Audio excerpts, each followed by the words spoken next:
தேவன் ஆவியாக இருக்கிறார். அவரை தொழுகிறவர்கள் ஆவியோடும் உண்மையோடும் அவரை தொழுகொள்ள வேண்டும். ஜெபம் செய்வோம். எங்களை நேசிக்கிற எங்கள் அன்பின் இயேசு சுவாமி, இந்த காலை வேளையில் நம்முடைய சமூகத்தில் நாங்கள் வருகிறோம். எங்களுடைய குற்றங்களெல்லாம் மன்னிங்க, பரிசுத்தப்படுத்துங்க, தகுதிப்படுத்துங்க, தூய்மைப்படுத்துங்க.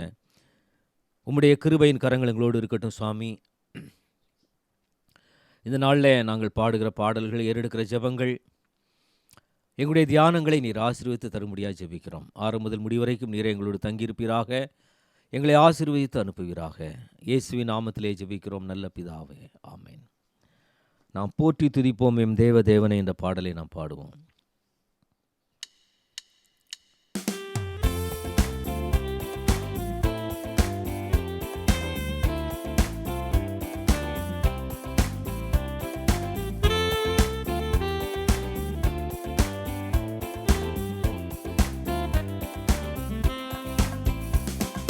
போற்றி துதிப்போம் எம் தேவ தேவனை புதிய இதயமுடனே.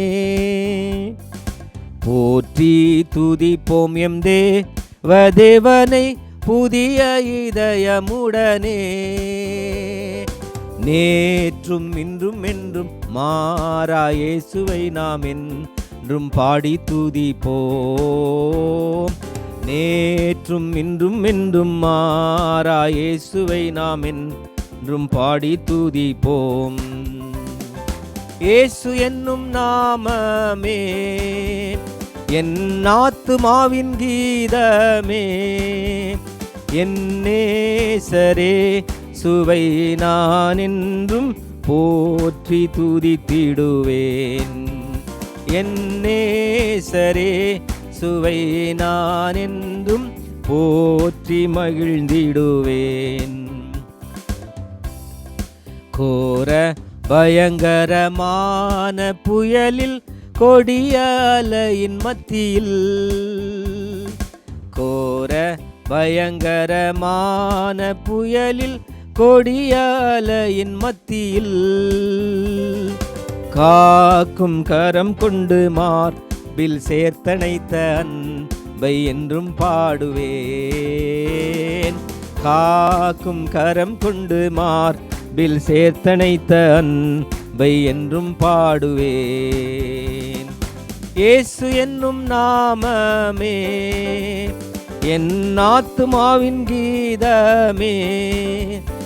என் நேசரே சுவை நான் என்றும் ஏற்றி மகிழ்ந்திடுவேன்.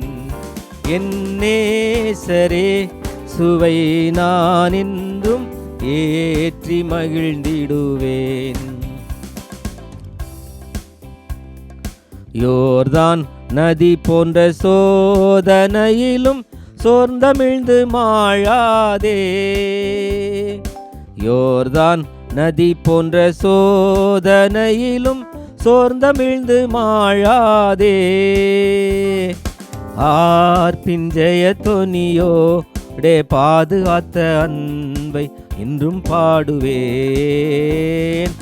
ஆர்ப்பின் ஜெய தொனியோடே பாதுகாத்த அன்பை என்றும் பாடுவேன்.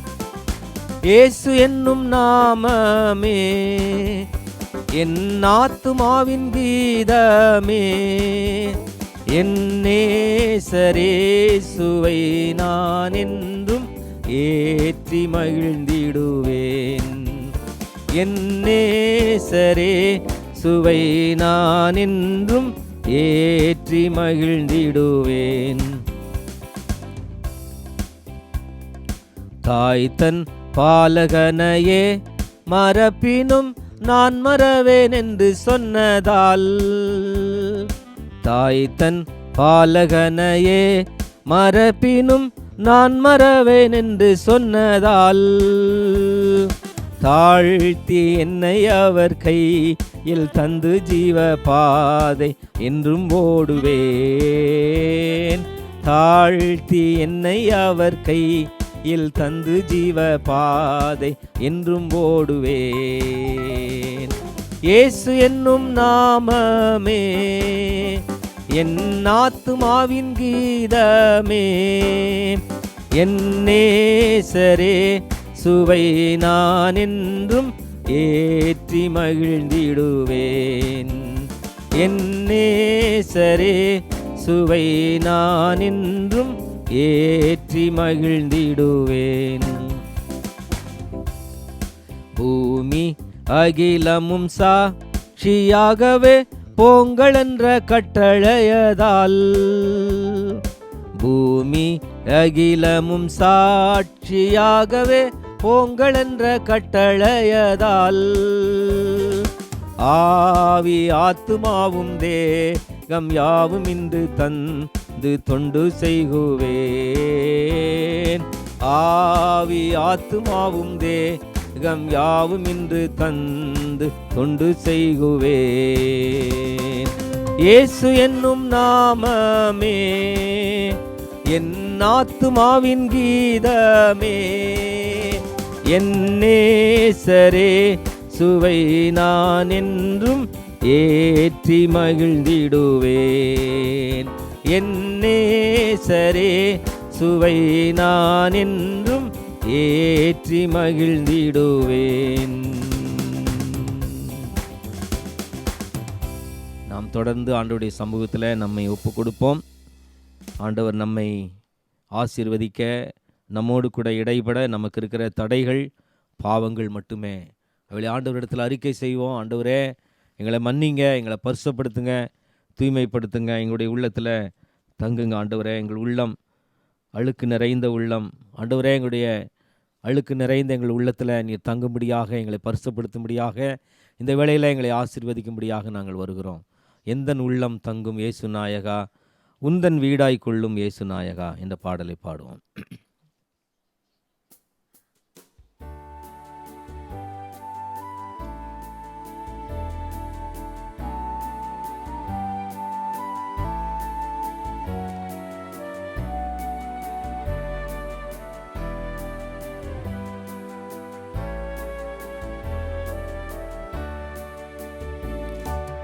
எந்தன் உள்ளம் தங்கும் இயேசு நாயகா,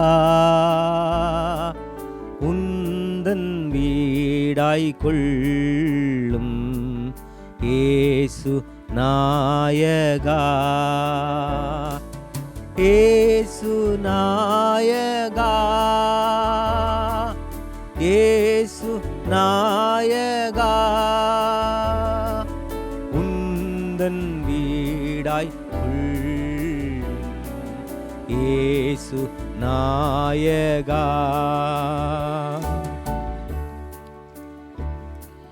மாம்ச கிரியை போக்கும் இயேசு நாயகா, குழந்தை உள்ளம் ஆக்கும் இயேசு நாயகா. இயேசு நாயகா, இயேசு நாயகா, குழந்தை உள்ளம் ஆக்கும் இயேசு நாயகா.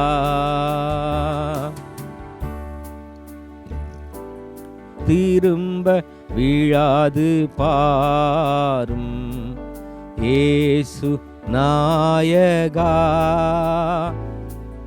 கிருபை இழாது காரும் இயேசு நாயகா. இயேசு நாயகா, இயேசு நாயகா,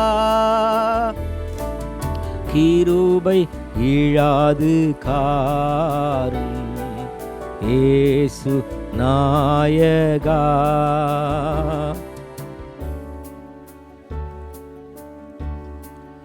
என்னை உமக்கு தந்தேன் இயேசு நாயகா, இனி நான் அல்ல நீரே இயேசு நாயகா. இயேசு நாயகா, இயேசு இயேசு நாயகா, இனி நான் அல்ல நீரே, இயேசு நாயகா.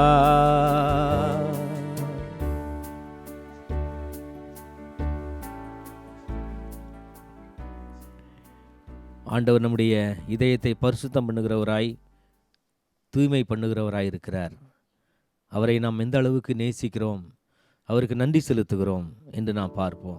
நம்மை சுகமாக்குகிறார், நம்மை கண்ணோக்கி பார்க்கிறார், இதுவரையில் நமக்கு உதவி செய்திருக்கிறார், எபனேசராக இருந்திருக்கிறார். அன்பு கூறுவேன், என் ஆண்டவரிடத்தில் நான் அன்பு கூறுவேன், முழு இதயத்தோடும் முழு உள்ளத்தோடும் அன்பு கூறுவேன் என்ற பாடலை நான் பாடுவோமா? அன்பு கூறுவேன், அன்பு கூறுவேன் என்ற பாடலை நாம் பாடுவோம்.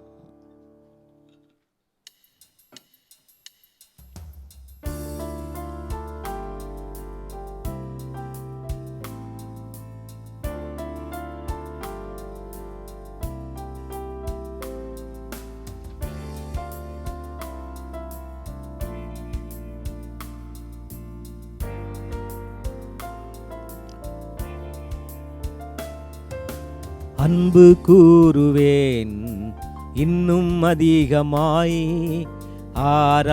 ஆராதிப்பேன் இன்னும் ஆர்வமாய். அன்பு கூறுவேன் இன்னும் அதிகமாய், ஆராதிப்பேன் இன்னும் ஆர்வமாய். முழு உள்ளத்தோடு ஆராதிப்பேன், முழு பலத்தோடு அன்பு கூறுவேன். ஆராதனை ஆராதனை ஆராதனை ஆராதனை ஆராதனை ஆராதனை ஆராதனை ஆராதனை.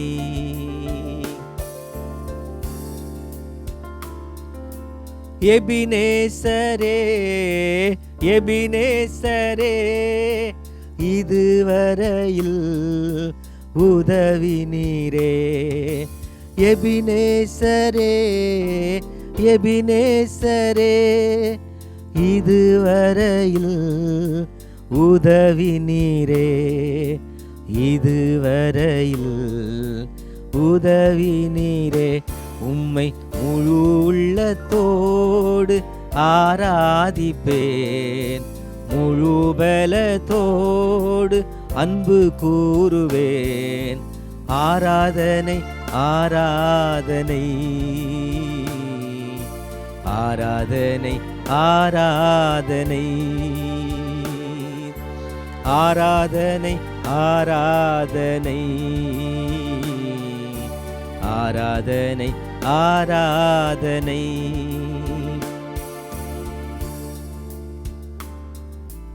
எல்ரோயி எல்ரோயி, என்னை கண்டீரே நன்றி ஐயா. எல்ரோயி எல்ரோயி, என்னை கண்டீரே நன்றி ஐயா. என்னை கண்டீரே நன்றி ஐயா. உம்மை முழு உள்ளத்தோடு ஆராதிப்பேன், முழு பலத்தோடு அன்பு கூறுவேன். ஆராதனை ஆராதனை ஆராதனை ஆராதனை ஆராதனை ஆராதனை ஆராதனை ஆராதனை.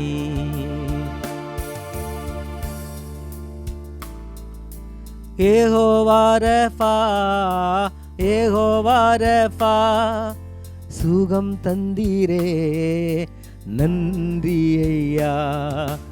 யெகோவா ரஃபா யெகோவா ரஃபா, சுகம் தந்தீரே நன்றி ஐயா. சுகம் தந்தீரே நன்றி ஐயா. உம்மை முழு உள்ளத்தோடு ஆராதிப்பேன், முழு பலத்தோடு அன்பு கூறுவேன். ஆராதனை ஆராதனை ஆராதனை ஆராதனை ஆராதனை ஆராதனை ஆராதனை ஆராதனை. அன்பு கூறுவேன் இன்னும் அதிகமாய், ஆராதிப்பேன் இன்னும் ஆர்வமாய். அன்பு கூறுவேன் இன்னும் அதிகமாய், ஆராதிப்பேன் இன்னும் ஆர்வமாய். முழு உள்ளத்தோடு ஆராதிப்பேன், முழு பலத்தோடு அன்பு கூறுவேன். ஆராதனை ஆராதனை ஆராதனை ஆராதனை ஆராதனை ஆராதனை ஆராதனை ஆராதனை.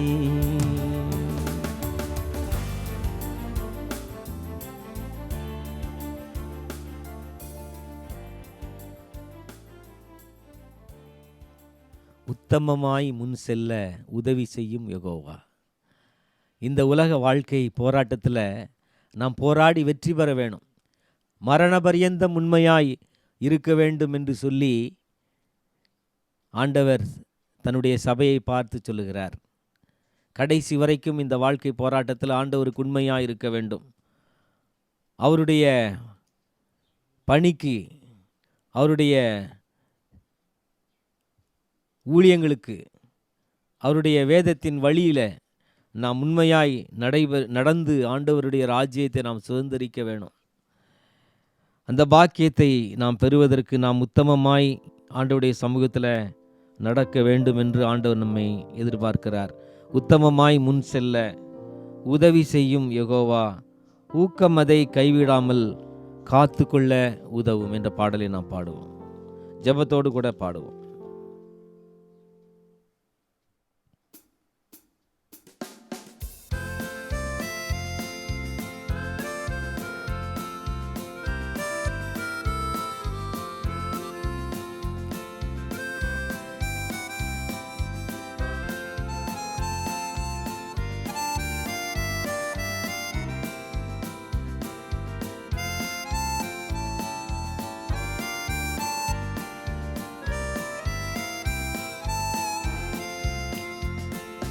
உத்தமமாய் முன் செல்ல உதவி செய்யும் யெகோவா,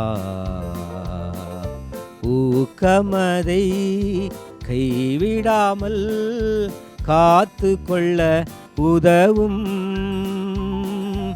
ஊக்கமதை கைவிடாமல் காத்து கொள்ள உதவும். உத்தமமாய் முன் செல்ல உதவி செய்யும் யெகோவா.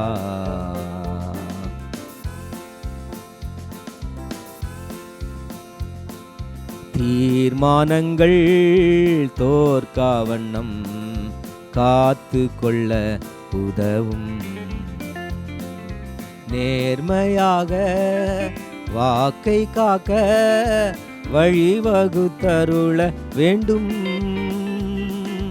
நேர்மையாக வாக்கை காக்க வழிவகுத்தருள வேண்டும். உத்தமமாய் முன் செல்ல உதவி செய்யும் யெகோவா. இவ்வுலகமான மாயபுரி அழியப் போவது நிச்சயம். இரட்சகனே நீ ராஜாவாக வருவதும் அதி நிச்சயம். இரட்சகனே நீ ராஜாவாக வருவதும் அதி நிச்சயம். உத்தமமாய் முன் செல்ல உதவி செய்யும் யெகோவா. தூதரோடு பாடலோடு பரலோகில் நான் உலாவ கிருபை செய்யும் இயேசுதேவா உண்மை வழி காட்டியே. கிருபை செய்யும் இயேசுதேவா உண்மை வழி காட்டியே. உத்தமமாய் முன் செல்ல உதவி செய்யும் யெகோவா. ஊக்கமதை கைவிடாமல் காத்து கொள்ள உதவும். ஊக்கமதை கைவிடாமல் காத்து கொள்ள உதவும். உத்தமமாய் முன் செல்ல உதவி செய்யும் யெகோவா.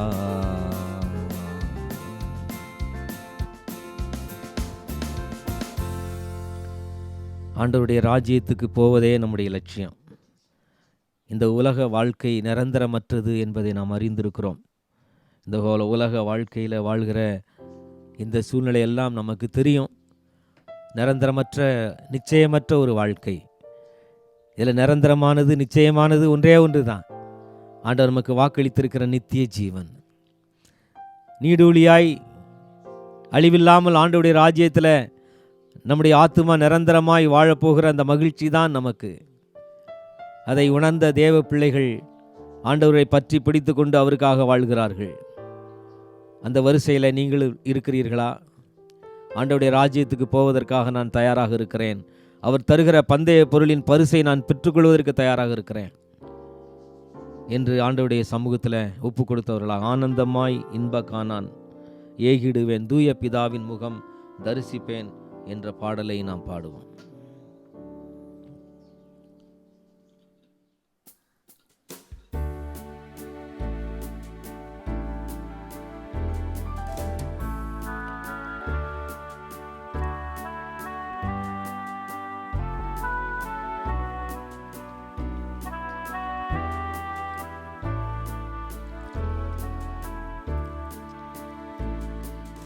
ஆனந்தமாய் இன்ப காணான் ஏகிடுவேன், தூய பிதாவின் முகம் தரிசிப்பேன்.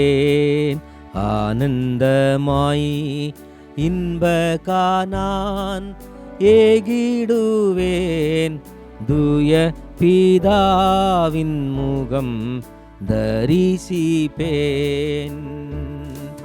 நாளுக்கு நாள் அற்புதமாய் என்னை தாங்கிடும் நாதன் இயேசு என்னோடிருப்பார்.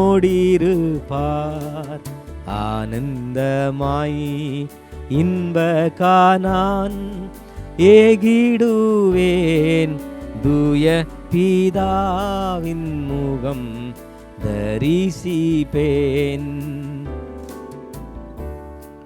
சேற்றி நின்றென்னை தூக்கி எடுத்து மாற்றி உள்ளம் புதிதாக்கினாரே. சேற்றி நின்றென்னை தூக்கி எடுத்து மாற்றி உள்ளம் புதிதாக்கினாரே. கல்லான என் உள்ளம் உருக்கின கல்வாரியை கண்டு நன்றியுடன் பாடிடுவேன்.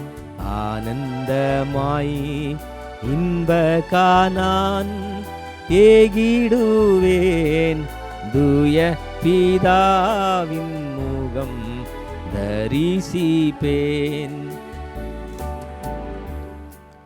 வாலிப நாளில் இயேசுவை கண்டேன், வாஞ்சையுடன் என்னை தேடி வந்தார். வாலிப நாளில் இயேசுவை கண்டேன், வாஞ்சையுடன் என்னை தேடி வந்தார்.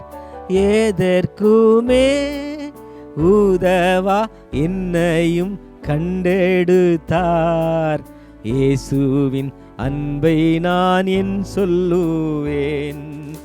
எதற்குமே உதவா என்னையும் கண்டெடுத்தார். இயேசுவின் அன்பை நான் என் சொல்லுவேன். ஆனந்தமாய் இன்ப கானான் ஏகிடுவேன். தூய பிதாவின் முகம் தரிசிப்பேன். கர்த்தரின் சித்தம் செய்திட நித்தம் தத்தம் செய்தே என்னை அர்ப்பணித்தேன். கர்த்தரின் சித்தம் செய்திட நித்தம் தத்தம் செய்தே என்னை அர்ப்பணித்தேன். இயேசு அல்லால் பூவில் ஏறே இல்லை என்றும் எனக்கவர் ஆதரவே. இயேசுவல்லால் ஆசை இப்பூவில் வேறே இல்லை என்றும் எனக்கவர் ஆதரவே. ஆனந்தமாய் இன்ப கானான் ஏகிடுவேன். தூய பிதாவின் முகம் தரிசிப்பேன். உம்மை பின் சென்று ஊழியம் செய்து பாதம் சேர்ந்திட வாஞ்சிக்கிறேன். உம்மை பின் சென்று ஊழியம் செய்து பாதம் சேர்ந்திட வாஞ்சிக்கிறேன். தாரும் தேவா ஏழைக்கும் மாறாத கிருபை. கண் பாரும் என்றும் நான் அடிமை. ஆனந்தமாய் இன்ப கானான் ஏகிடுவேன். தூய பிதாவின் முகம் தரிசிப்பேன். ஆனந்தமாய் இன்ப கானான் ஏகிடுவேன். தூய பிதாவின் முகம் தரிசிப்பேன்.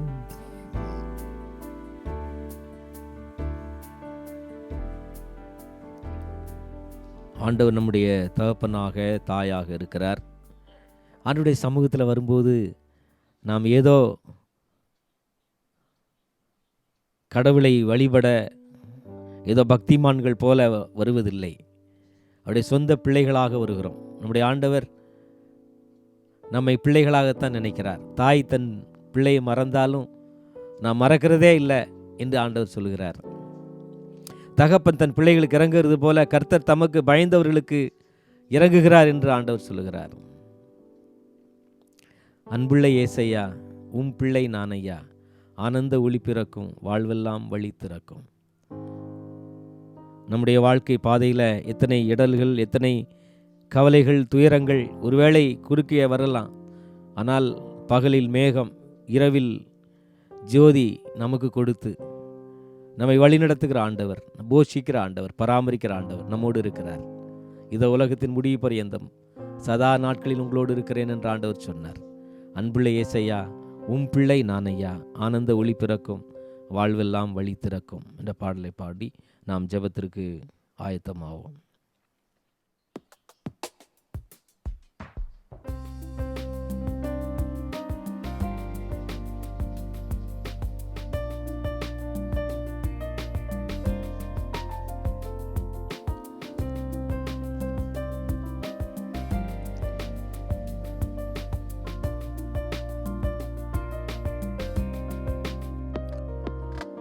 அன்புள்ள ஏசையா, பிள்ளை நான் ஐயா, அன்புள்ள ஏசையா, பிள்ளை நான் ஐயா. ஆனந்த ஒளி பிறக்கும், வாழ்வெல்லாம் வழி திறக்கும். ஆனந்த ஒளி பிறக்கும், வாழ்வெல்லாம் வழி திறக்கும். அன்புள்ள ஏசையா, பிள்ளை நான் ஐயா.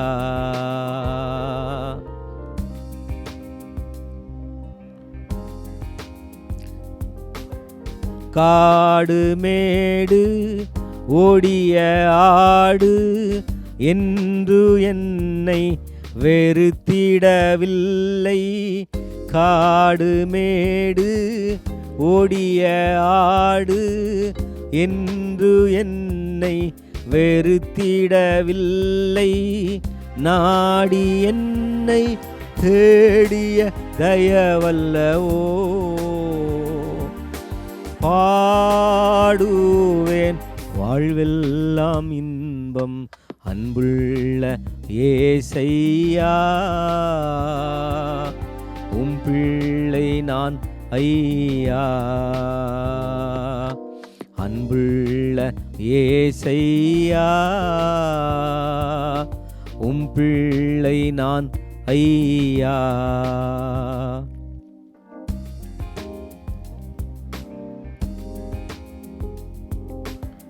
பகலில் மேகம் இரவில் ஜோதி, பசிக்கு மன்னா ருசிக்கவும் அன்பு. பகலில் மேகம் இரவில் ஜோதி, பசிக்கு மன்னா ருசிக்கவும் அன்பு. நாடி என்னை தேடிய தயவல்லவோ, பாடுவேன் வாழ்வெல்லாம் இன்பம். அன்புள்ள ஏசையா, பிள்ளை நான் ஐயா. அன்புள்ள ஏசையா, பிள்ளை நான் ஐயா.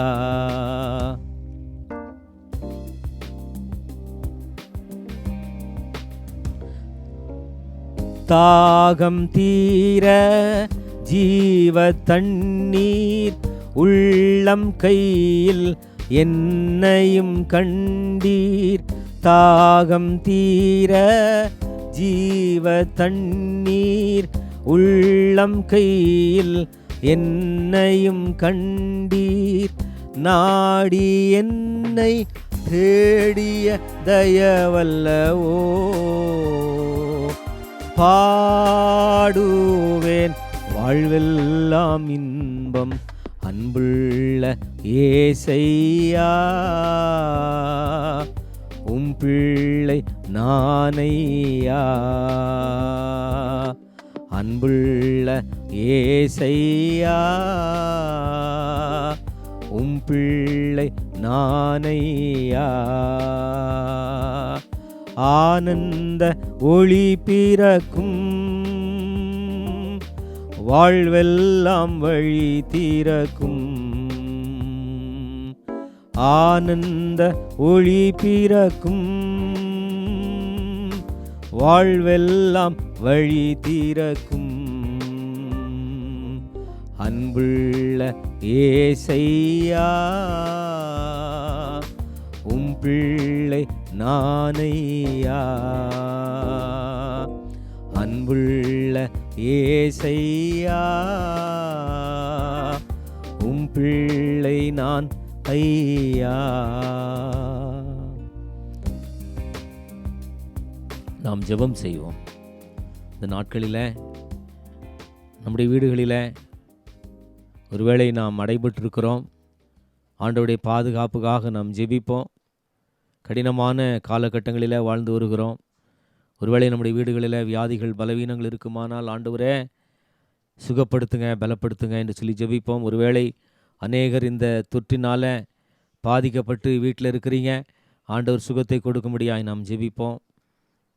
ஒருவேளை தேவைகள் சந்திக்கப்படாமல் பொருளாதார சரிவினால் கஷ்டப்படுகள் இருக்கலாம். ஒருவேளை ஆண்டவரே எங்களுக்கு உதவி செய்யும் என்று கேளுங்கள். யாராயிருந்தாலும் சரி, நீங்கள் யாராயிருந்தாலும் எவராயிருந்தாலும் இதன் வழியாக இயேசுவை பற்றி கேள்விப்படுகிற முதல் முறையாக கேள்விப்படுகிற நபராக இருந்தாலும் இயேசு உங்களுக்கு அருகில் இருந்து உங்களுக்கு உதவி செய்ய வல்லவராயிருக்கிறார். தேசத்துக்காக நாம் ஜெபிப்போம். தேசத்தில் சீக்கிரத்தில் இந்த கொள்ளை நோயின் தாக்கமெல்லாம் குறையும்படியாக ஆண்டவர் நமக்கு தேசத்துக்கு சேமத்தை தரும்படியாக, இந்த தேசத்தில் இயேசுவின் நாமம் அறிவிக்கப்படும்படியாக நம்முடைய திருச்சபை ஊழியங்களுக்காக நாம் தொடர்ந்து ஜெபிப்போம். எங்களை நேசிக்கிற எங்கள் அன்பின் இயேசு சுவாமி, இந்த புதிய நாளையும் வாய்ப்பையும் எங்களுக்கு கொடுத்துருக்கீங்க. அநேகருக்கு இல்லை ஆண்டவரே. ஆண்டவரே, கடந்த வாரத்தில் கூட அநேகர் மரித்து போனார்கள் சுவாமி. ஆண்டவரே, நாங்கள் அவர்களை காட்டிலும் நீதிமான்கள் அல்ல, அவர்களை காட்டிலும் நல்லவர்களும் அல்ல. ஆனால் ஏதோ உம்முடைய கிருபையினாலே எங்களுக்கு நீர் உயிர் கொடுத்து வைத்திருக்கிறீர். ஆண்டவரே, எங்களை நீர் சாட்சியாக நிறுத்தி வைத்திருக்கிறீர். உமக்கு நன்றி செலுத்துகிறோம். ஆண்டவரே, எங்கள் குடும்பங்களிலே உம்முடைய பிரசன்னம், உம்முடைய கிருபை இருப்பதாக. யார் யார் வீடுகளில் வியாதிகள் பலவீனங்கள் உண்டோ, இயேசுவின் வல்லமை அவர்களை தொட வேண்டும் என்று நாங்கள் ஜெபிக்கிறோம். ஆண்டவரே, அவர்களை தொட்டு சுகப்படுத்தும்படியாக உம்முடைய வல்லமை இறங்கும்படியாக நாங்கள் ஜெபிக்கிறோம் அப்பா. ஆண்டவரே, நீ சுகப்படுத்துகிறவர், உம்முடைய வல்லமை இறங்கட்டும். சுகத்தையும் பலத்தையும் இயேசுவின் நாமத்தில் எடுத்துக்கொள்கிறோம் பிதாவே. ஆண்டவரே, யார் யார் வீடுகளில் குறைவுகள் உண்டோ, ஆண்டவரே, பண பற்றாக்குறைகள், ஆண்டவரே, தேவைகள் சந்திக்கப்பட முடியாத நிலைமைகள் உண்டோ, ஆண்டவரே, நீர் அவர்களுக்கு உதவி செய்யும்படியாக ஜெபிக்கிறோம். ஆண்டவரே, என்னை நோக்கி கூப்பிடு என்று சொன்ன ஆண்டவர், உங்கள் கவலைகளெல்லாம் என்மேல் வைத்துவிடு என்று சொல்லியிருக்கிற ஆண்டவர், வருத்தப்பட்டு பாரம் சுமக்கிறவர்களே, நீங்கள் எல்லாரும் என்னிடத்தில் வாருங்கள், நான் உங்களுக்கு இளைப்பாறுதல் தருவேன் என்று சொல்லியிருக்கிற ஆண்டவர், ஒவ்வொருவருக்கும் ஆண்டவரே இறங்குவீராக. யாராயிருந்தாலும் இந்த வேளையில் உம்மை தேடுகிற ஒவ்வொருவருக்கும் ஆண்டவரே நீர் இறங்கும்படியாக, இயேசுவின் வல்லமை அவளை தொடும்படியாக ஜெபிக்கிறேன். தேவைகளை சந்திப்பீராக, அவளுக்கு துணை இருப்பீராக. ஆண்டவரே, பலப்படுத்துவீராக. அதே போல் ஆண்டவரே, எங்களுடைய திருச்சபை ஊழியங்களுக்காக ஜெபிக்கிறோம். அநேகரை ஆண்டவரே நாங்கள் ஆதாயப்படுத்தவும், ஆண்டவரே அநேகரை இயேசுவின் அன்பு ஆண்டவரே தொடவும் எங்களை நீர் பயன்படுத்தும். அதுபோல் எங்களுடைய வாலிபர்கள், குழந்தைகள், பெரியவர்கள் எல்லாரையும் உடைய கரங்களுக்குள்ளே ஒப்பு கொடுக்கிறோம். அடைபட்ட இந்த நாட்களில் நம்முடைய பிரசன்னம், உடைய கிருபை இருக்கட்டும் அப்பா. பிள்ளைகளுடைய கல்வி, ஆண்டவரே வேலை வாய்ப்பு எல்லாவற்றையும் உடைய கரத்தில் ஒப்பு கொடுக்கிறோம். எல்லாவற்றையும் நீர் பொறுப்படுத்திக் கொள்வீராக. ஆண்டவரே, சீக்கிரத்தில் இந்த நாட்கள் மாறட்டும் சுவாமி. எங்கள் தேசத்துக்காக ஜெபிக்கிறோம். எங்கள் தேசத்தில் இந்த தொற்றின் பாதிப்பெல்லாம் குறைவதாக. சீக்கிரத்தில் எங்கள் தேசத்தில் ஒரு சுபீட்சம் உண்டாகட்டும். எங்கள் தேசத்தில் ஆண்டவரே எங்கள் தொற்றெல்லாம் குறைந்து ஆண்டவரே மரணங்களெல்லாம் நின்று போகட்டும். ஆண்டவரே, எங்கள் தேசத்தை மன்னிப்பீராக. எங்கள் தேசத்து மக்களை ஆண்டவரே உம்முடைய கரங்களில் தொடுவீராக. எங்கள் தேசத்தை ஆளுகிறவர்கள் ஆண்டவரே இதை சரியான விதத்தில் கையாண்டு ஆண்டவரே இந்த தொற்றையெல்லாம் குறைப்பதற்கு ஆண்டவரே அவர்களுக்கு உதவி செய்வீராக. அப்படியாக ஆண்டவரே இந்த தொற்றையெல்லாம் குறைப்பதற்கு பணிபுரிகிற ஒருவருக்காக ஜெபிக்கிறோம். ஆண்டவரே, இந்த தொற்றை குறைப்பதற்கு பணிபுரிகிற ஆண்டவரே எங்களை ஆளுகிறவர்கள், அதிகாரிகள், ஆண்டவரே அமைச்சர்கள், ஆண்டவரே மருத்துவர்கள், ஆண்டவரே எல்லாரையும் உடைய கருத்தில் ஒப்பு கொடுக்குறோம் சுவாமி. அவர்களுக்கு தேவையான பலனை கிருபையை தாரும். ஆண்டவரே, இந்த தொற்றில் தங்கள் தாய் தந்தை இழந்து போன குழந்தைகளுக்காக ஜெபிக்கிறோம். ஆண்டவரே, தகப்பனற்றவர்களுக்கு நான் தகப்பனாக இருக்கிறேன்னு சொன்னீங்களே, அந்த பிள்ளைகளை ஆண்டவரே நீர் ஆதரிக்கும்படி பலப்படுத்தும்படி ஜெபிக்கிறோம். ஆண்டவரே, நம்முடைய கரத்தில் ஒப்பு கொடுக்குறோம் சுவாமி. நம்முடைய கிருபை அவர்களோடு கூட இருப்பதாக. ஆண்டவரே, நம்முடைய பலன் அவர்களை தாங்குவதாக. ஆண்டவரே, அந்த வேளையில் கூட சுவாமி எங்களை நம்முடைய சமூகத்தில் அர்ப்பணிக்கிறோம். ஆண்டவரே, எங்களை புதுப்பிக்கிறோம் சுவாமி. எங்களுக்கு நீர் கொடுத்த எல்லா கிருபைகளுக்காக நன்றி செலுத்துகிறோம். நாங்கள் சாட்சியாக வாழவும் ஆண்டவரே அநேகருக்கு ஆசீர்வாதமாக இருக்கும் எங்களை நீர் பயன்படுத்துவீராக. எங்கள் நடுவில் நீர் அசைவாடுவீராக, எங்களோடு கூட பேசுவீராக. எங்கள் குடும்பங்களில் ஆண்டவரே நாங்கள் நமக்கு நன்றி செலுத்தி துதி செலுத்தி ஆண்டவரே நோக்கி பார்த்து கொண்டிருக்க மட்டும் எங்களுக்கு உதவி செய்வீராக. இந்த வேளையில் ஆண்டவரே மரித்து போன திரு மோகன் அவருடைய குடும்பத்துக்காக நாங்கள் ஜெபிக்கிறோம். அவருடைய மனைவி, குழந்தை, ஆண்டவரே அவருடைய தாயை, ஆண்டவரே குடும்பத்தினரை நீர் ஆறுதல் படுத்துவீராக. ஆண்டவரே உம்முடைய இரக்கம், உம்முடைய ஆறுதல் அவர்களோடு கூட இருப்பதாக. உம்முடைய கிருபையின் கரங்களுக்குள்ளாய் இவர்களை ஒப்புக் கொடுக்கிறோம் சுவாமி. சுகவீனமாக இருக்கிற ஒருவருக்காக ஜெபிக்கிறோம். ஆண்டவரே, நீ சுகத்தையும் பலத்தையும் ஆண்டவரே தந்து ஆண்டவரே ஆறுதல் படுத்தி பலப்படுத்தி வழிநடத்துவீராக. உம்முடைய கரத்தில் ஒருவரையும் ஒப்புக் கொடுக்கிறோம் சுவாமி. யாரெல்லாம் ஆண்டவரே இந்த வேளையில் ஜெபிக்கிறார்களோ ஒருவரையும் தொடுவீராக, அரவணைப்பீராக, ஆசீர்வதிப்பீராக. எங்கள் ஜெபங்களை எல்லாம் நீர் கேட்பதற்காக நன்றி செலுத்துகிறோம். இயேசு கிறிஸ்துவின் நாமத்திலேயே தாழ்மையோடு கேட்கிறோம் எங்கள் நல்ல பிதாவே, ஆமேன். பரமண்டலில் இருக்கிற எங்கள் பிதாவே, உம்முடைய நாமம் பரிசுத்தப்படுவதாக, உம்முடைய ராஜ்யம் வருவதாக, உம்முடைய சித்தம் பரமண்டத்திலே செய்யப்படுவது போல பூமியிலேயும் செய்யப்படுவதாக. அன்றுள்ள ஆகாரத்தை இன்று எங்களுக்கு தாரும். எங்களுக்கு விரோதமாய் குற்றம் செய்வர்களுக்கு நாங்கள் மன்னிக்கிறது போல எங்கள் குற்றங்களை எங்களுக்கு மன்னியும். எங்களை சோதனைக்குள் பிரவேசிக்க பண்ணாமல் நீதியின் பாதைகளை நடத்தும். ராஜ்யமும் வல்லமையும் மகிமையும் என்னென்றைக்கும் உம்முடையவைகளே, ஆமேன்.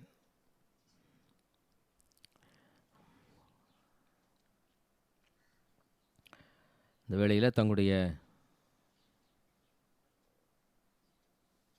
பிறந்த நாட்களை மற்றும் திருமண நாட்களை கொண்டாடுவதற்காக நாம் ஜெபிப்போம்.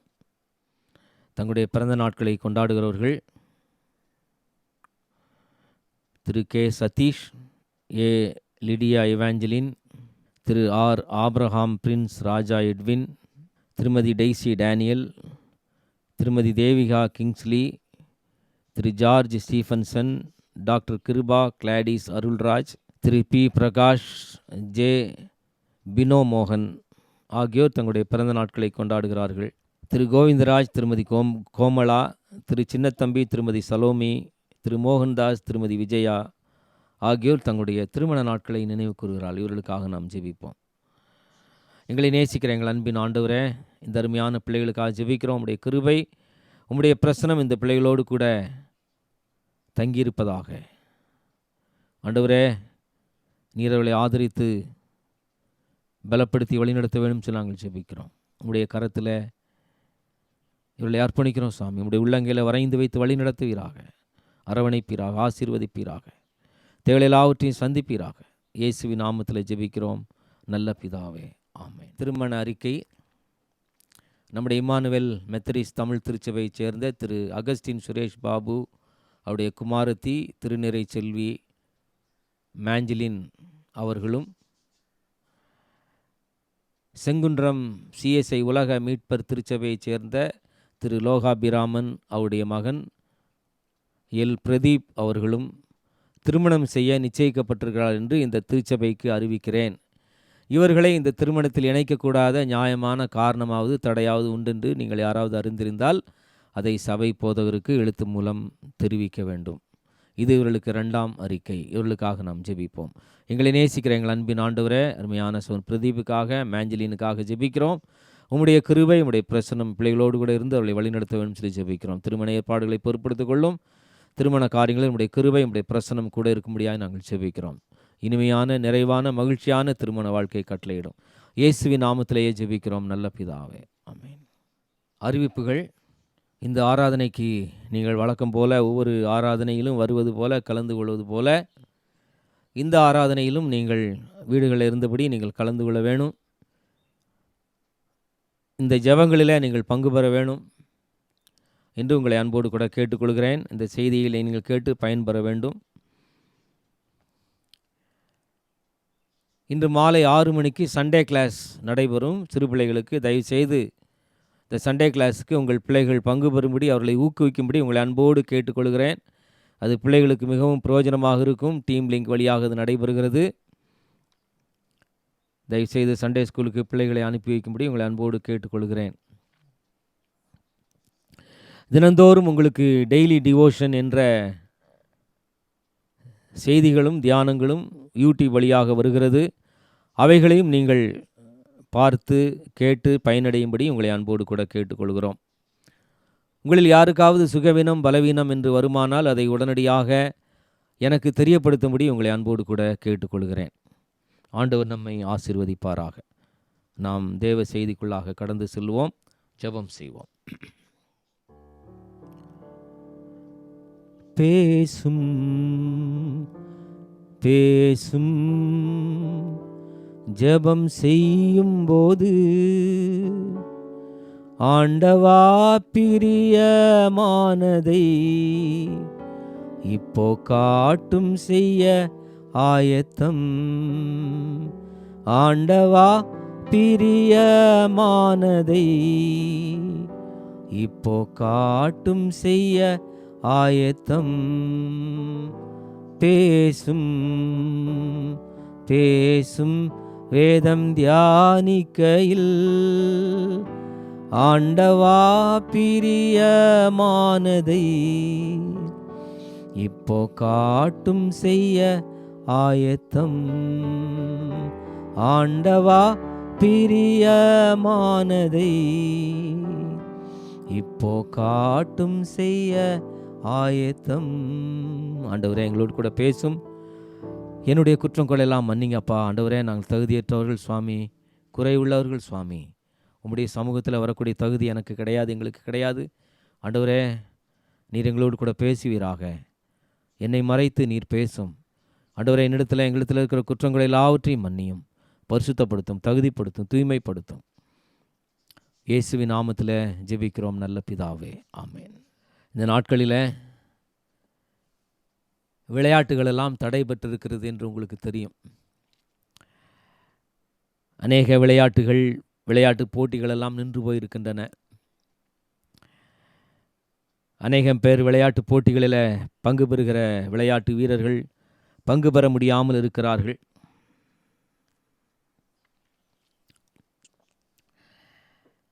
விளையாட்டில் வெற்றி பெறுவது ஒரு பெரும் மகிழ்ச்சி. 1980ஆம் ஆண்டில் நம்முடைய இந்திய அணி ஸ்பெயின் அணியை வென்று உலக ஒலிம்பிக் சாம்பியனாக, ஹாக்கி சாம்பியனாக மாறிய தருணங்களை நான் இன்றும் நினைத்து பார்க்கிறேன். நான் ஹாக்கி விளையாட்டில் தீவிர ஈடுபாடுள்ளவன். பள்ளி ஹாக்கி அணியில் விளையாடி நான்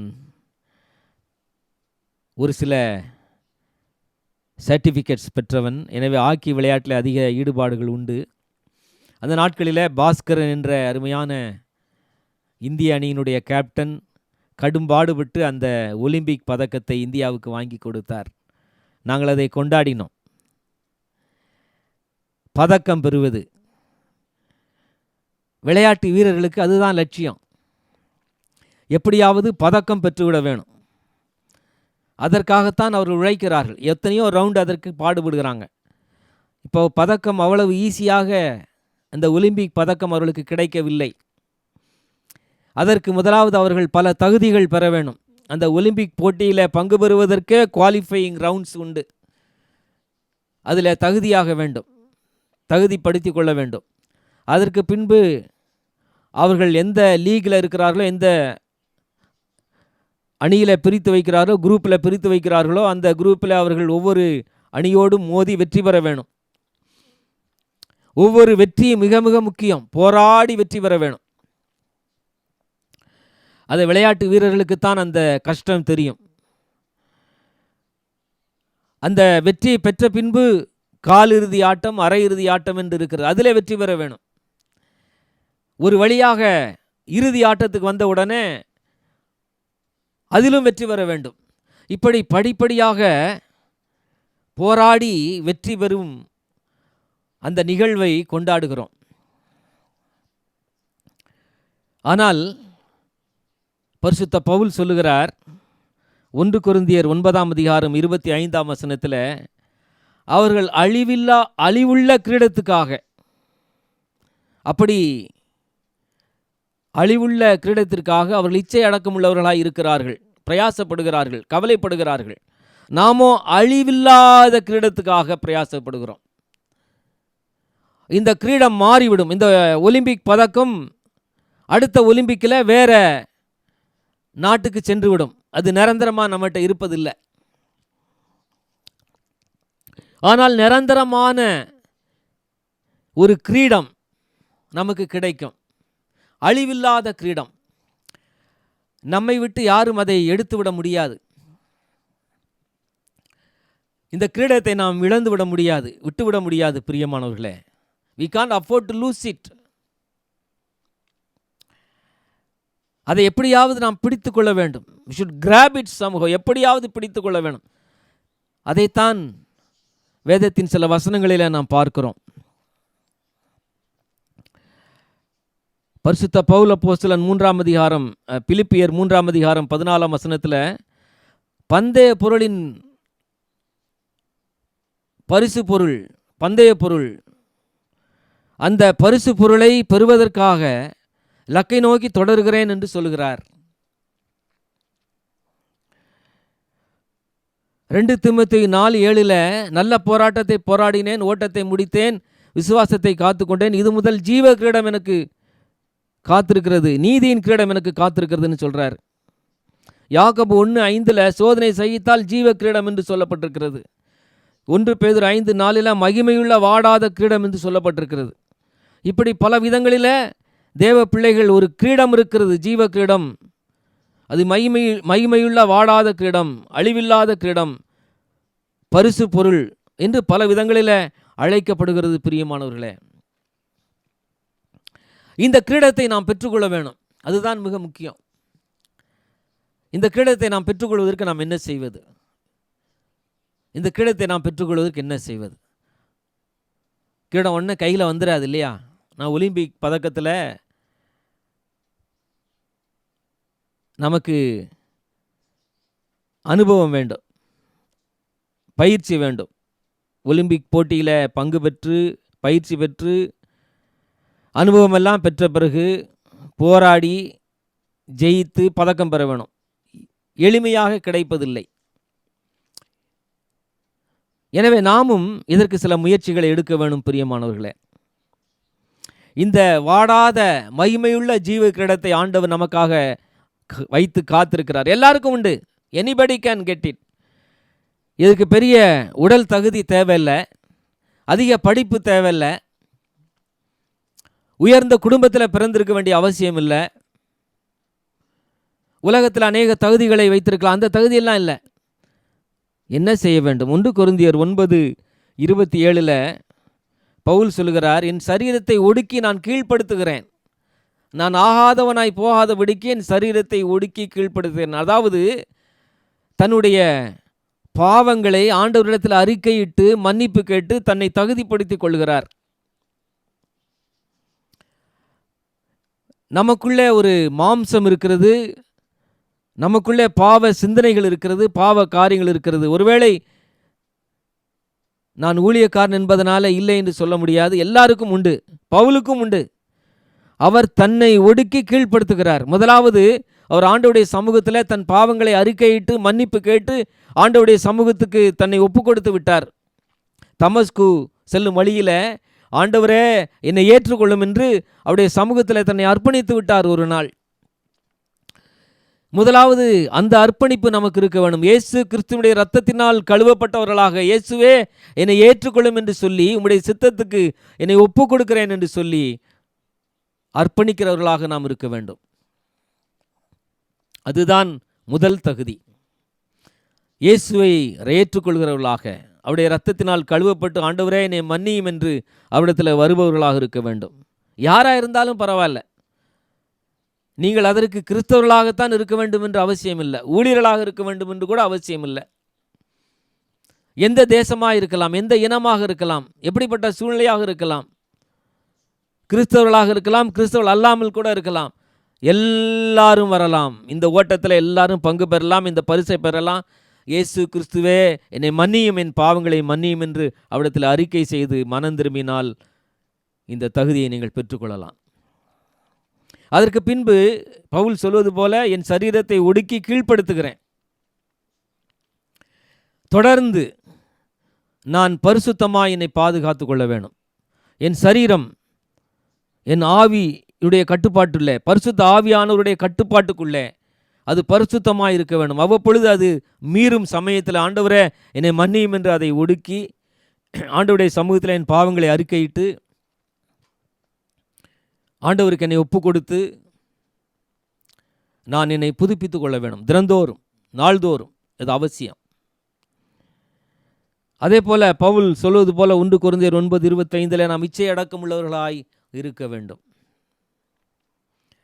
நினைத்தபடி வாழ முடியாது. we should have a discipline. ஒரு ஒழுக்கம், ஒரு கட்டுப்பாடு அவசியம். அந்த கட்டுப்பாடு இல்லாமல் இந்த வாழ்க்கை ஓட்டத்தை நாம் ஓடி ஜெயிக்க முடியாது. பழைய இந்திய கிரிக்கெட் அணியின் கேப்டன் கவாஸ்கரை நீங்கள் அறிந்திருப்பீர்கள். அவர் மிகப்பெரிய கிரிக்கெட் வீரராக திகழ்ந்தார். அவரிடத்தில் ஒருவன் வெற்றி பெறுவதற்கு, பயிற்சி பெற்று வெற்றி பெறுவதற்கு, உங்களைப் போல ஒரு சிறந்த கிரிக்கெட் வீரராக மாறுவதற்கு என்ன தேவை என்று கேட்டபோது அவர் சொன்னார், டெடிகேஷன், டிட்டர்மினேஷன், டிசிப்ளின். இது மூன்றும் தேவைன்னு சொன்னார். அர்ப்பணிப்பு தேவை, நோக்கம், உறுதியான நோக்கம் தேவை, கட்டுப்பாடு தேவை. இது மூன்றும் இருந்தால்தான் நீ சிறந்த கிரிக்கெட் வீரராக வர முடியும் என்று அவர் சொன்னார். அருமையான தம்பி, தங்கச்சி, பெரியவர்களே, உலகத்தில் பெரிய கிரிக்கெட் வீரராக, ஒரு விளையாட்டு வீரனாக உருவாவதற்கே இவை தேவை என்றால், அழிவில்லாத கிரீடத்தை, நிரந்தரமான ஜீவ கிரீடத்தை பெறுவதற்கு நாம் எத்தனை கட்டுப்பாடோடு வாழ வேண்டும் என்று நாம் யோசித்து பார்க்க வேண்டும். கட்டுப்பாடு இல்லாத வாழ்க்கை, இஷ்டப்படி வாழ்கிற வாழ்க்கையில், ஆண்டவரே எனக்கு கட்டுப்பாடு தேவை, என்னுடைய வாயின் வார்த்தைக்கு ஆண்டவரே காவல் வையும். சங்கீதக்காரன் சொல்கிறாரு, என் வாயின் வார்த்தைக்கு ஆண்டவரே நீர் காவல் வையும், என் உதடுகளின் வாசலை காத்து கொள்ளும். சங்கீதம் 141:3 நான் பார்க்குறோம், என் உதடுகளின் வாசலை நீர் காத்து கொள்ளும், என் வாயின் வார்த்தைகளும் இருதயத்தின் தியானம் உடைய சமூகத்தில் பிரிதியாக இருக்கட்டும் ஆண்டவரே. தானியேல் 1:8 நாம் பார்க்கிறோம், தானியேல் தன்னை தீட்டுப்படுத்தலாகாது, ராஜாவின் போஜன பானங்களினால தன்னை தீட்டுப்படுத்தலாகாது என்று அவன் உறுதியாக தீர்மானம் பண்ணி கொண்டான். That was a determination, a resolution. ஒரு திட்டமான தீர்மானம் இருந்தது, ஒரு கட்டுப்பாடு இருந்தது, ஒரு உறுதி இருந்தது. பிரியமானவர்களே, யோசேப்புக்கு இருந்தது.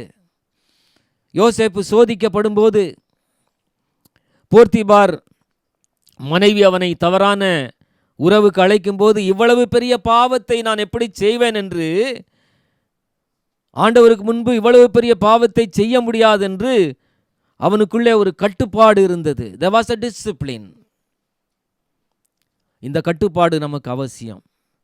நான் ஆலயத்திற்கு வருகிறேன், காணிக்கைகளை கொடுக்கிறேன்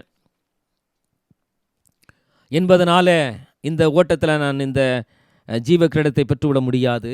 ஒருவேளை நான் ஊழியக்காரனாக இருக்கிறேன், நான் பாஸ்டராக இருக்கிறேன், அதனால் எனக்கு தன்னை போல் ஆட்டோமேட்டிக்காக இது கிடைத்து விடும் என்று நான் சொல்ல முடியாது. எனக்கும் தேவை, உங்களுக்கும் தேவை, எல்லாருக்கும் தேவை. அப்படிப்பட்ட தகுதியை நாம் பெற்றுக்கொள்வோமா? இரண்டாவது,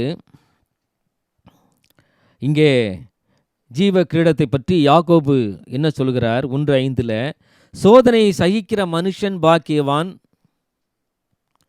அவன் சோதிக்கப்பட்டு அதற்கு பின்பு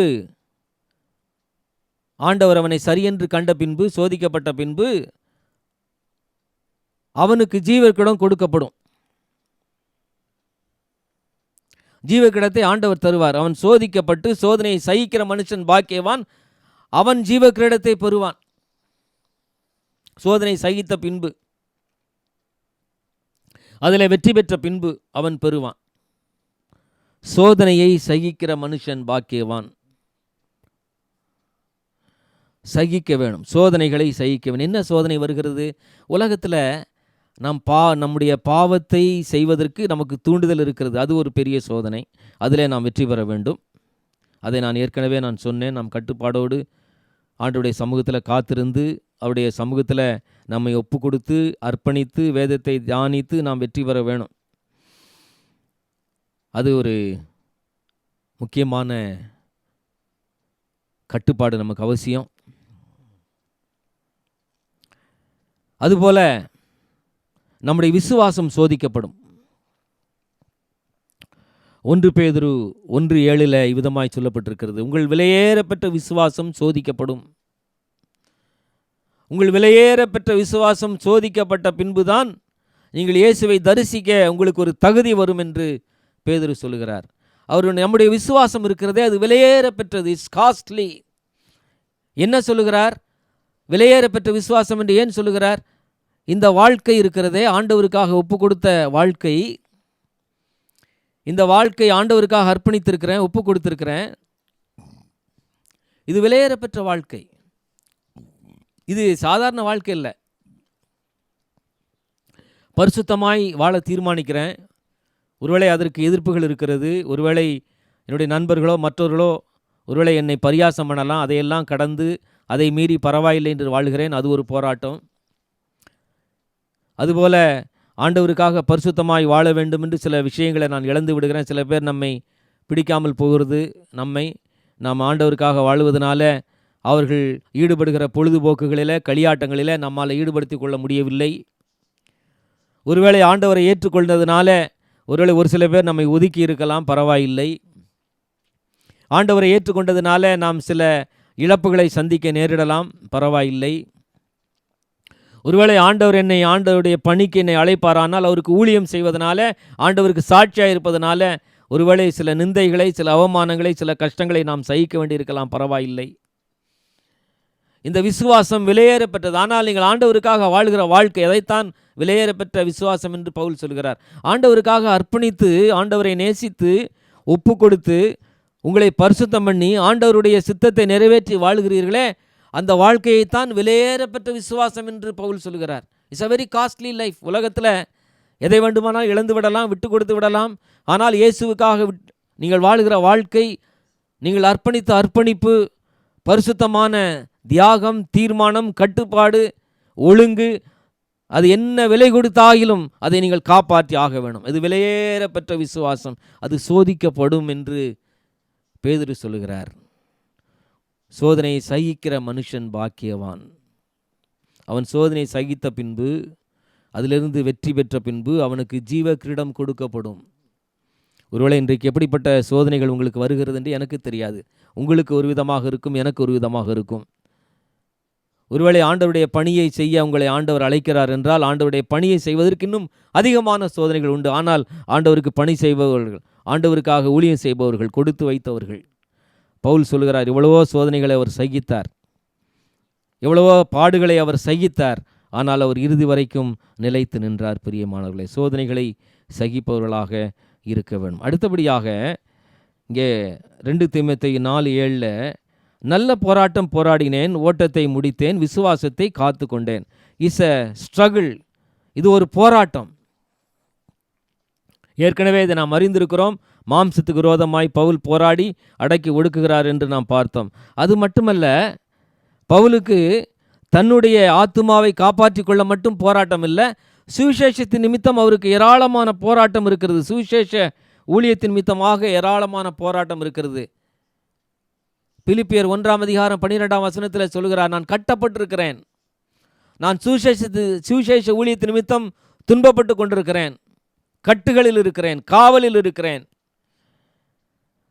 எப்பேற்பட்ட சோதனைகள் அவருக்கு வந்தது பிரியமானவர்களே. அப்போஸ்தலர் 16:25 நீங்கள் பார்க்குறீங்க. என்ன பார்க்குறீங்க?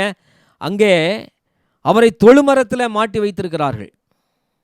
அநேக அடிகள் அடித்த பின்பு, இயேசுவுக்காக அடிபட்ட மனிதன் அநேக அடிகள் அடித்த பின்பு, வாரினால் அடித்த பின்பு, பவுலையும் பர்னபாவையும் பிலிப்பி பட்டணத்து சிறைச்சாலையில் தொழுமரத்தில் காலை அசைக்க முடியாத அளவுக்கு காயங்களோடு உட்கார்ந்து கொண்டிருக்கிறார். இயேசுவின் சுவிசேஷ ஊழியத்திற்காக வந்த எல்லா பாடுகளையும் சோதனைகளையும் சகித்த அருமையான பவுல் அப்போஸ்தலன் ஜீவ கிரீடத்தை பெறுவேன் என்று அவர் சொன்னார் என்றால் அதற்கு அர்த்தம் இருக்கிறது பிரியமானவர். போராடினார், இறுதி வரைக்கும் போராடினார். ஆண்டவர் கொடுத்த பொறுப்பை நிறைவேற்றுவதற்காக இறுதி வரைக்கும் போராடினார். அப்படி போராடுபவர்களாய் நாம் காணப்பட வேணும் பிரியமானவர்களே. நமக்கு ஆண்டவர் கொடுக்கிற பொறுப்பு என்னவென்று நமக்கு தெரிய வேண்டும். எல்லாருக்கும் ஆண்டவர் ஒரு பொறுப்பு கொடுத்திருக்கிறார்.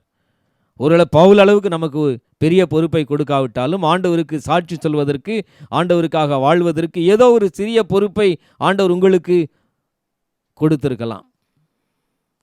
எனக்கு அருமையான ஒரு சகோதரி, தெரிந்த ஒரு சகோதரியை பற்றி நான் சொல்லுகிறேன். அந்த சகோதரிக்கு எந்த தாளந்தும் இல்லை, பாடத் தெரியாது, பிரசங்கம் பண்ண தெரியாது. ஆனால் ஊழியர்களை கவனிப்பார்கள். அவர்களால் கவனிக்கப்பட்ட, அவர்களால் உதவி பெறப்பட்ட ஏராளமான ஊழியர்கள் ஆசீர்வதிக்கப்பட்டார்கள். பிரியமானவர்களே, அந்த சகோதரி சொல்லும்போது சொன்னார்கள், எனக்கு பேசும் தாளந்தோ பாடும் தாளந்தோ இல்லை, ஆனால் ஊழியர்களை உபசரிப்பதும் ஊழியர்களை கவனிப்பதும் உற்சாகப்படுத்துவதும், குறிப்பாக சுகவீனமாக பலவீனமாக இருக்கிற ஊழியர்களை எப்படி கண்காணிப்பது, அவர்களுக்கு எப்படி மருத்துவ சேவை செய்வது, இவற்றையெல்லாம் ஆண்டவர் கற்றுக் கொடுத்திருக்கிறார். நான் சந்தோஷமாக அதை செய்கிறேன். அவருடைய பெயர் வெளியே தெரியாது, அவளை யாருக்கும் தெரியாது. ஆனால் அவர்கள் ஆண்டவருடைய ராஜ்யத்துக்கு சந்தோஷமாய் கடந்து சென்றார்கள். சேவை செய்பவர்களாக கடந்து சென்றார்கள். ஒருவேளை ஆண்டவர் உங்களுக்கு என்ன பொறுப்பை கொடுத்திருக்கிறார் என்று எனக்கு தெரியாது. ஒருவேளை ஊழியங்களை செய்பவர்களாக இருக்கலாம், ஊழியங்களை உற்சாகப்படுத்துபவர்களாக இருக்கலாம், ஊழியங்களுக்கு கொடுப்பவர்களாக இருக்கலாம், ஆண்டவரை பற்றி சாட்சி சொல்பவர்களாக இருக்கலாம். ஒரு பொறுப்பு உங்களுக்கு இருக்கிறது. அதற்காக நீங்கள் போராட வேண்டி இருக்கிறது. அந்த போராட்டத்தில் நீங்கள் வெற்றி பெற வேண்டும் பிரியமானவர்களே. இப்படியாக இந்த போராட்டத்தை நாம் போராட வேண்டிய அவசியம் இருக்கிறது. நாம் இச்சையடக்கமுள்ளவர்களாக இருக்க வேணும், பாவத்தை வெறுத்து ஒடுக்க வேணும், சோதனைகளை சகித்து வெற்றி பெற வேணும். அது மட்டுமல்ல, மரண பரியந்தம் உண்மையாக இருக்க வேண்டும் என்று ஆண்டவர் சொல்லுகிறார். மரண பரியந்தம் உண்மையாக வெளிப்படுத்தின விசேஷம் 2ஆம் அதிகாரம் 10ஆம் வசனத்தில் இப்படியாக பவுல் அப்போஸ்தலன் சொல்லுகிறார், மரண பரியந்தம் உண்மையாய் இருக்க வேண்டும், மரண பரியந்தம் உண்மையாய் இருக்க வேண்டும் என்று பவுல் சொல்லுகிறார். இப்பொழுது நீங்கள் போராட்டத்தில் போராடி கொண்டிருக்கிறீர்கள். நீங்கள் இந்த போராட்டத்தை நீங்கள் போராடி கொண்டிருக்கிறீர்கள். இன்றைக்கு போராடுகிறீர்கள், நாளைக்கு போராடுகிறீர்கள், நாளை மறுநாளும் போராட வேண்டும். என்றைக்கோ போராடினோம், போராடி முடித்து விட்டோம் என்று விட்டுவிடக்கூடாது. டில் த எண்ட், முடிவு பரியந்தம். சில பேர் பாதி ஓட்டத்தில் நிறுத்தி விட்டார்கள். நன்றாக ஓடினார்கள், பிரயாசப்பட்டார்கள், ஊழியம் செய்தார்கள். ஆனால் இடையில் சில கவர்ச்சிகள், உலக பிரகாரமான கவர்ச்சிகள், அதற்கு அடிபணிந்து இந்த ஜீவ கிரீடத்தை பெறுவதை விட்டுவிட்டார்கள். சோதனைகளை சகிக்க முடியாமல் விட்டுவிட்டார்கள். யாக்கோபு 1:12 நாம் வாசிக்கிறோமே, சோதனை சகிக்கிற மனுஷன். அப்படி சோதனை சகிக்க முடியாமல் பாவ சோதனைகள் வந்தபோது அந்த பாவங்களுக்கு இடம் கொடுத்து முற்றிலுமாக ஆண்டவர் அண்டை வராமல் அப்படியே ஆண்டவரை விட்டு விலகி விட்டார்கள். அது சரியல்ல. மரண பரியந்தம், டில் டெத், கடைசி மூச்சு வரைக்கும் இந்த போராட்டம் உண்டு. இந்த போராட்டத்தை நாம் போராடி ஆக வேண்டும். சோதனைகளை சகித்து முன்னேறி செல்ல வேண்டும். மரண பரியந்தம் நம்மை பரிசுத்தமாய் பாதுகாத்து கொள்ள வேண்டும். மரண பரியந்தம் நம்முடைய மாம்சத்தை ஒடுக்கி கீழ்ப்படுத்தி ஆண்டவருக்கு முன்பாக பரிசுத்தமாய் நாம் காணப்பட வேண்டும். பிரியமானவர்களே, இடையில நிறுத்திவிட்டால் என்ன பிரயோஜனம்? அதனால நமக்கு என்ன விளைவு இருக்கிறது? யோசித்து பாருங்கள். கவனமாக இருங்கள், கவனமாக இருங்கள். மரண பரியந்தம் உண்மையாய் இருக்க நாம் அழைக்கப்பட்டிருக்கிறோம். ஒரு ஓட்டப்பந்தய வீரன் இருந்தானா, அவன் எப்பொழுதும் ஓட்டப்பந்தயத்திலே ஜெயித்து கொண்டே இருப்பான். அதனால் அவன் மற்றவர்களை பற்றி அவன் கவலைப்படலை. ஒரு நாள் அந்த ஓட்டப்பந்தய வீரனை தோற்கடிக்க வேண்டும் என்ற தீர்மானத்தில் இன்னொரு ஓட்டப்பந்தய வீரன் களத்தில் இறங்கினான். அவன் கையில் தங்க பந்துகளை வைத்திருந்தான். இந்த ஓட்டப்பந்தய வீரனை கவருவதற்காக ஓட்டம் ஆரம்பித்தது. இந்த ஓட்டப்பந்தய வீரன் வழக்கம் போல நன்றாக ஓடக்கூடிய ஓட்டப்பந்தய வீரன் வேகமாக ஓடினான். பின்னாலே ஓடி வந்த ஓட்டப்பந்தய வீரன் அவன் கண்கள் தெரியும்படியாக முன்பாக ஒரு சின்ன தங்க பந்தை உருட்டி விட்டான். இதை பார்த்த அந்த புகழ்பெற்ற ஓட்டப்பந்தய வீரன், இவன் எங்கே வந்து நம்மை பிடிக்க போகிறான் என்று சொல்லி அந்த தங்கப்பந்தை எடுக்க குனிந்தான். அதற்குள்ளாக பின்னால் வந்த வீரன் முன்னே சென்றான். ஆனால் திரும்பவும் இவன் ஓட்டப்பந்தய வீரன் மிக புகழ்பெற்றவன் என்பதனால முந்திவிட்டான். திரும்பவும் நம்ம இப்படி தங்க பந்துகளை வீசினான். இப்படி 2 முறை 3 முறை வீசிய பிறகு தொடர்ந்து அதை எடுப்பதிலேயே கவனமாக இருந்த ஓட்டப்பந்தய வீரன் இறுதியில் தனக்கு பின்னால் வந்த வீரனை முந்த முடியாமல் தோற்றுவிட்டான். அவனுக்கு பெரிய அவமானமாக போய்விட்டது. காரணம் என்னவென்றால், அவன் கண்களில் காணப்பட்ட அந்த சோதனை, தங்க பந்து அவனை பரிசு பெறவிடாமல் தடுத்து விட்டது. பரிசு பெறவிடாமல் தடுத்து விட்டது. பிரியமானவர்களே, நாம் ஜாக்கிரதையாய் இந்த ஓட்டத்தை ஓட வேணும். இந்த வாழ்க்கையை நாம் ஜாக்கிரதையாய் நடத்த வேணும் பிரியமானவர். எந்த கவர்ச்சி வந்தாலும் சரி, என்ன விதமான கவர்ச்சிகள் வருகிறது உங்களுக்கு தெரியும். அது எதன் வழியாக வருகிறது? நண்பர்கள் வழியாக வருகிறதா, தொலைக்காட்சி வழியாக வருகிறதா, இன்டர்நெட் வழியாக வருகிறதா, மொபைல் வழியாக வருகிறதா, எதன் வழியாக வருகிறது? கவனமாயிருங்கள். ஒரு நாள் நீங்கள் மரண நேரம் வரும்போது, ஐயோ இந்த ஓட்டத்திலே நான் தோற்று போகிறேனே என்று சொல்லும் நிலைமை வராதபடி நம்மை பாதுகாத்து கொள்ள வேணும். எச்சரிக்கையாயிருப்போம். அது மட்டுமல்ல, அப்போஸ்தலனாகிய பரிசுத்த பவுல் என்ன சொல்கிறார்? பிலிப்பியர் 3ஆம் அதிகாரம் 14ஆம் வசனத்தில், இந்த பரிசு பொருளை நான் பெறுவதற்காக லக்கை நோக்கி தொடர்கிறேன். லக்கை நோக்கி தொடர்கிறேன். அங்கே ஒரு நோக்கம் இருக்குது, அங்கே ஒரு லக் இருக்குது. நாம் ஓட்ட பந்தயத்தில் ஓடும்போது நாம் அங்கும் இங்கும் பார்த்து கொண்டு ஓட முடியாது. அங்கே முன்பாக கயிறு கட்டி இருப்பாங்க. ஒரே ஓட்டமாக ஓடி அந்த கயிற்றை நாம் தொட வேண்டும். ஹாக்கி விளையாட்டில் நீங்கள் விளையாடுவீங்கன்னு சொன்னால் டீன்னு ஒன்று இருக்கும். அந்த ஹாக்கி விளையாட்டில் ஒரு செமி சர்க்கிள் இருக்கும் கோல் போஸ்ட்டுக்கு பக்கத்தில். எங்கள் ஹாக்கி கோச் எங்களை பார்த்து சொல்லுவார், பந்து உன் கையில் கிடைச்ச உடனே பந்தை எடுத்துகிட்டு அந்த டீக்கு போயிடணும், வேறு எங்கேயும் பார்க்கக்கூடாது. நம்முடைய கவனமெல்லாம் கோல் போஸ்ட்டில் தான் இருக்கணும். நேராக கோல் போஸ்ட் தான், கோல் அடிப்பது தான் லட்சியம். அதுதான் முக்கியம். எவ்வளோ நல்லா விளையாண்டோன்றதெல்லாம் வராது, எப்படியாவது கோல் போட்டு விட வேணும். அதுதான் லட்சியம். அந்த கோலை பார்த்துட்டு தான் நம்ம பந்துகளை நகர்த்த வேண்டும் என்று சொல்லிக் கொடுப்பார். பந்தை நகர்த்த வேண்டும் என்று சொல்லிக் கொடுப்பார். லட்சியம், நமக்கு ஒரு நோக்கம். எபிரேயர் 12:1 என்ன சொல்லுகிறார்? அதை எழுதிய நிருபர், அதை எழுதிய ஆசிரியர் அவர் சொல்லுகிறாரு, இயேசுவை நோக்கி ஓடுங்கள்னு சொல்கிறார். நம்முடைய நோக்கம் இயேசு தான். இயேசு அங்கே நிற்கிறார். இயேசு நம்முடைய வருகை எதிர்பார்த்து, நம்முடைய வெற்றியை எதிர்பார்த்து இரு கரங்கூப்பி நிற்கிறார். அவரை மட்டும் பார்ப்போம், அவரை மட்டும் நாம் பார்ப்போம், அவரை நோக்கி கொண்டிருப்போம். இயேசுவை நோக்கி பாருங்கள், ஆண்டவர் எப்படியாய் வாழ்ந்தார் என்று அவரை நோக்கி பாருங்கள். எபிரேயர் 12:3 விதமாய் சொல்லுகிறதே, பாவிகளால் அவருக்கு செய்யப்பட்ட விபரீதங்களை நினைத்து கொள்ளுங்கள். இயேசுவுக்கு செய்யப்பட்ட விபரீதங்கள் அவையெல்லாம் சகித்து கொண்டாரே, அந்த விபரீதங்களை சகித்தவரை இயேசுவை நினைத்து கொள்ளுங்கள். Look at Jesus. எப்படி அவர் பாடுபட்டார், எப்படி அவர் சகித்து கொண்டார், எப்படி எல்லாவற்றையும் சகித்து கொண்டு அவர் தன்னுடைய கடைசி வரைக்கும் வெற்றி வீரராய் திகழ்ந்தார் என்பதை நீங்கள் அவரிடத்திலிருந்து கற்றுக்கொள்ளுங்கள். சாந்தத்தை கற்றுக்கொள்ளுங்கள், பொறுமையை கற்றுக்கொள்ளுங்கள், விசுவாசத்தை கற்றுக்கொள்ளுங்கள், விடாமுயற்சியை கற்றுக்கொள்ளுங்கள். பிசாசின் சோதனை எப்படி வெற்றி பெற்றார் என்று வேத வசனத்தின் மூலமாய் வெற்றி பெற்றார் என்று கற்றுக்கொள்ளுங்கள். என்னிடத்தில் பாவம் இல்லை என்று அவரிடத்தில் உறுதியாக சொல்ல முடிந்தது, அவரிடத்தில் கற்றுக்கொள்ளுங்கள்.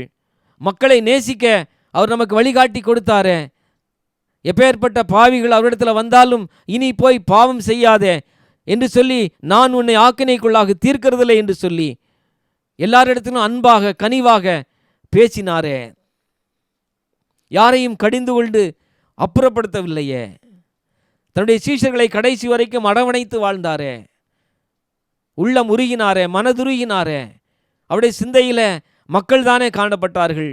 அவருடைய சிந்தையில் மக்களுடைய நலம், மக்களுடைய சுகம், மக்களுடைய வாழ்வு மட்டுமே இருந்தது. தன்னை குறித்தோ, தன்னுடைய தாகத்தை குறித்தோ, பசியை குறித்தோ கவலைப்படாத ஆண்டவர் சிலுவை வரைக்கும் தன்னை பற்றியே யோசிக்காமல், தன்னை சிலுவையில் அடித்தவர்களையும் பிதாவே இவர்களை மன்னியும் என்று சொல்லி அவர்களுக்காக மன்றாடினாரே, அவரை நினைத்து கொள்ளுங்கள்.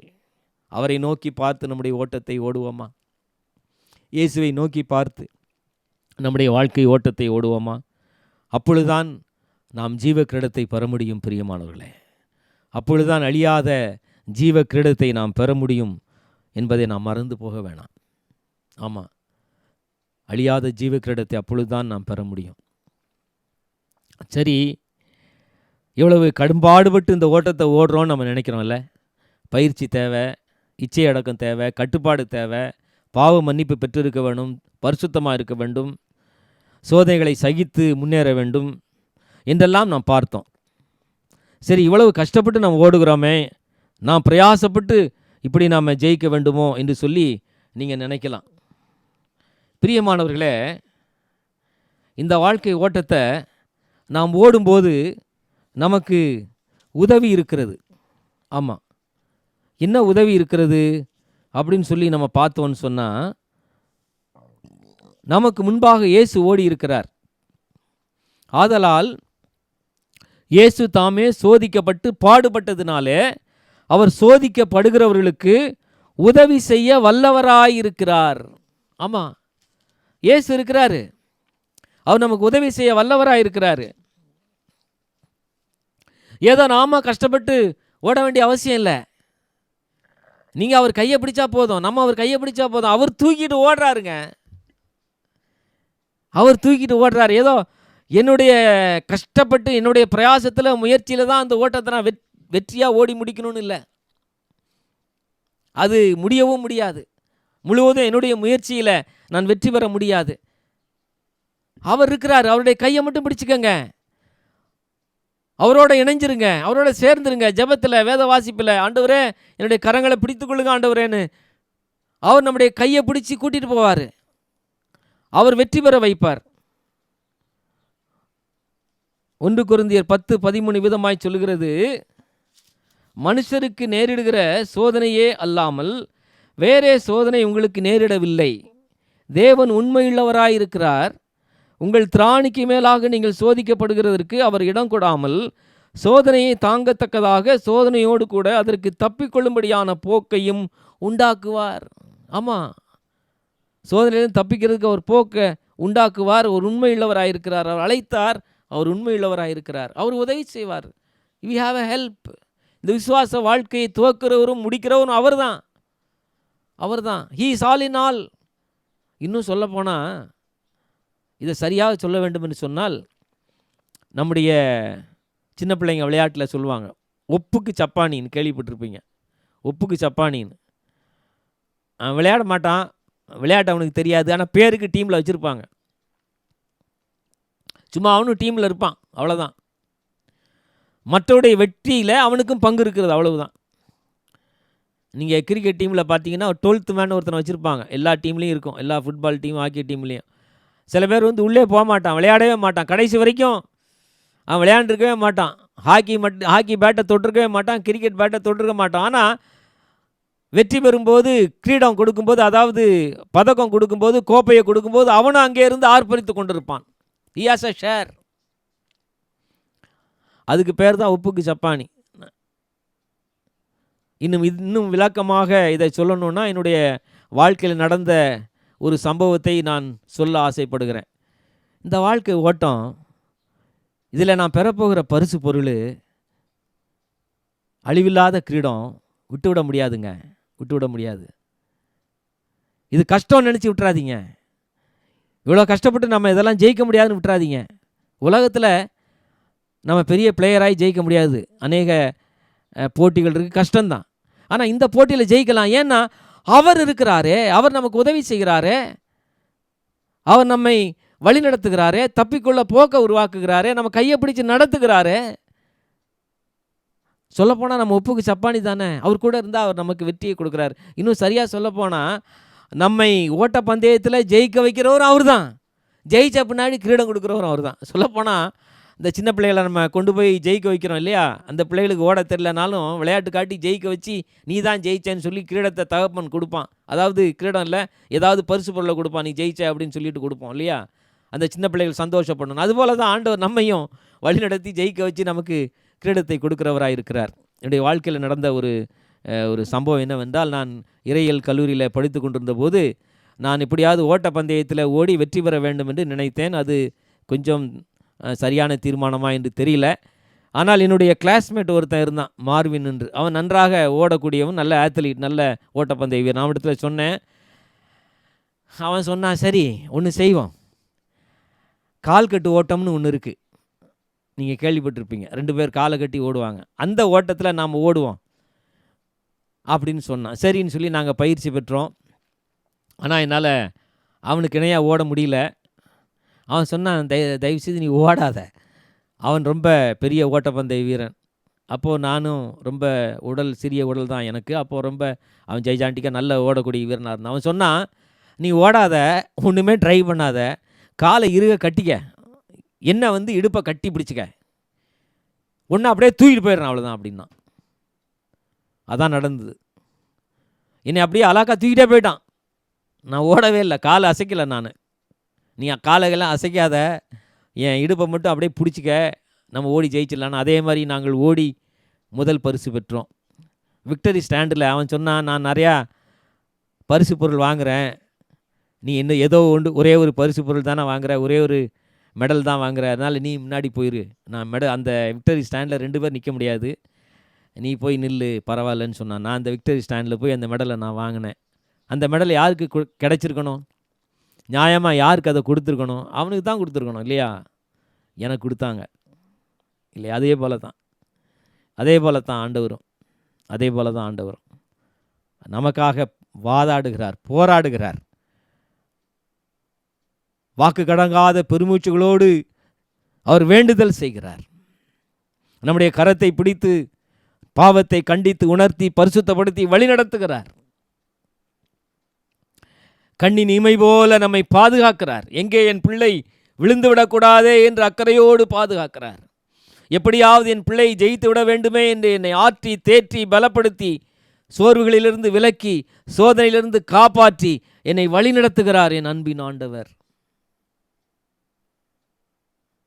அப்படிப்பட்ட ஆண்டவர் நமக்கு. இந்த ஜீவ கிரீடத்தை நாம் பெற வேண்டாமா? இந்த ஜீவ கிரீடத்தை இழந்து விட்டால் நாம் வாழ்க்கையில் வாழ்ந்த வாழ்க்கை எல்லாமே வீணாகிவிடும். வாழ்க்கையில் அதை விட சோகம் எதுவுமே இல்லை. நான் மறுபக்கத்தை பற்றி பேச இஷ்டப்படவில்லை. இந்த ஜீவ கிரீடத்தை பெறாவிட்டால் நித்தியமான பிரிவு, ஆண்டவரை விட்டு பிரிந்து விடுவோம், அழிந்து விடுவோம், நரகாக்கினைக்கு போய்விடுவோம் என்றெல்லாம் நான் சொல்ல விரும்பவில்லை. அது நமக்கு தேவையும் இல்லை. அந்த எண்ணமே நமக்கு வர வேணாம். நாம் வெற்றி பெறுவோம், ஜீவ கிரீடத்தை நாம் பெறுவோம், ஆண்டவருடைய ராஜ்யத்தை நோக்கி செல்லுவோம், வாடாத மகிமையின் கிரீடம் நாம் பெற்றுக்கொள்வோம், அழிவில்லாத கிரீடத்தை நாம் பெற்றுக்கொள்வோம். பிரியமானவர்களே,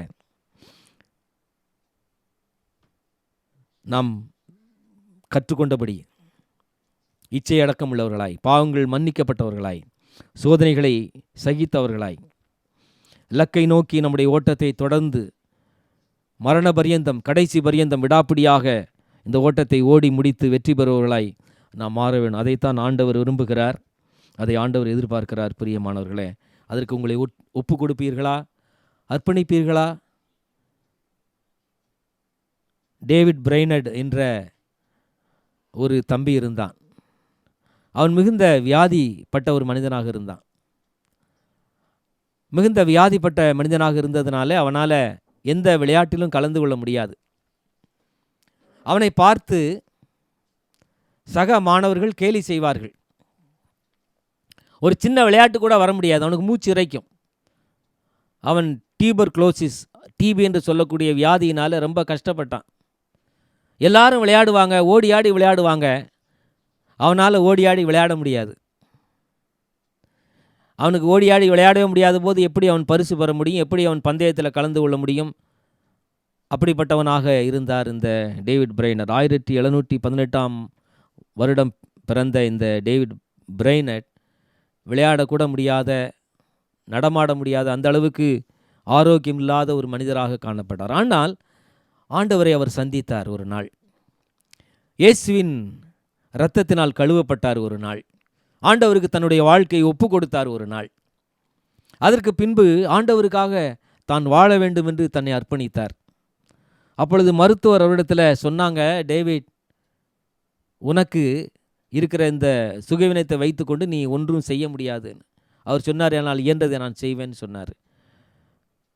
செவ்விந்தியர் காடுகள், அமெரிக்க ஐக்கிய நாடுகளில் செவ்விந்தியர் காடுகள் உண்டு. அந்த காடுகளில் போய் நான் இயேசுவை அறிவிப்பேன்னு சொன்னார். ஐயோ, அந்த மலை காடுகளில் நீ போனால் செத்துருவ, ரொம்ப காலம் நீ வாழ மாட்ட, உனக்கு வியாதி இருக்கிறது சரீரத்தில்னு சொன்னாங்க. அவர் சொன்னார், I care not where or how I live or what kind of hardships I face and what kind of hardships I go through. If I could gain souls to Jesus Christ, nothing matters. நான் எப்படிப்பட்ட வாழ்க்கை வாழ்கிறேன், எங்கே போய் வாழ்கிறேன், அதெல்லாம் எப்படிப்பட்ட கஷ்டங்களை சகிக்கிறேன் என்பதெல்லாம் எனக்கு முக்கியம் அல்ல. இயேசு கிறிஸ்துவுக்காக நான் ஆத்துமாக்களை நான் சம்பாதிக்கிறேன். அவ்வளவுதான், அதுதான் எனக்கு முக்கியம் சொல்லி போராடினார். அவர் வாழ்ந்த சில காலங்கள் 1747 அவர் மரித்து விட்டார். கொஞ்ச காலங்கள் தான் வாழ்ந்தார். He lived only a very short time. ஆனால் அந்த கொஞ்ச காலத்தில் தன்னுடைய 29வது வயதில் ஏராளமான செவ்விந்தியர்களை ஆண்டவருக்கு நேராக நடத்தினார்.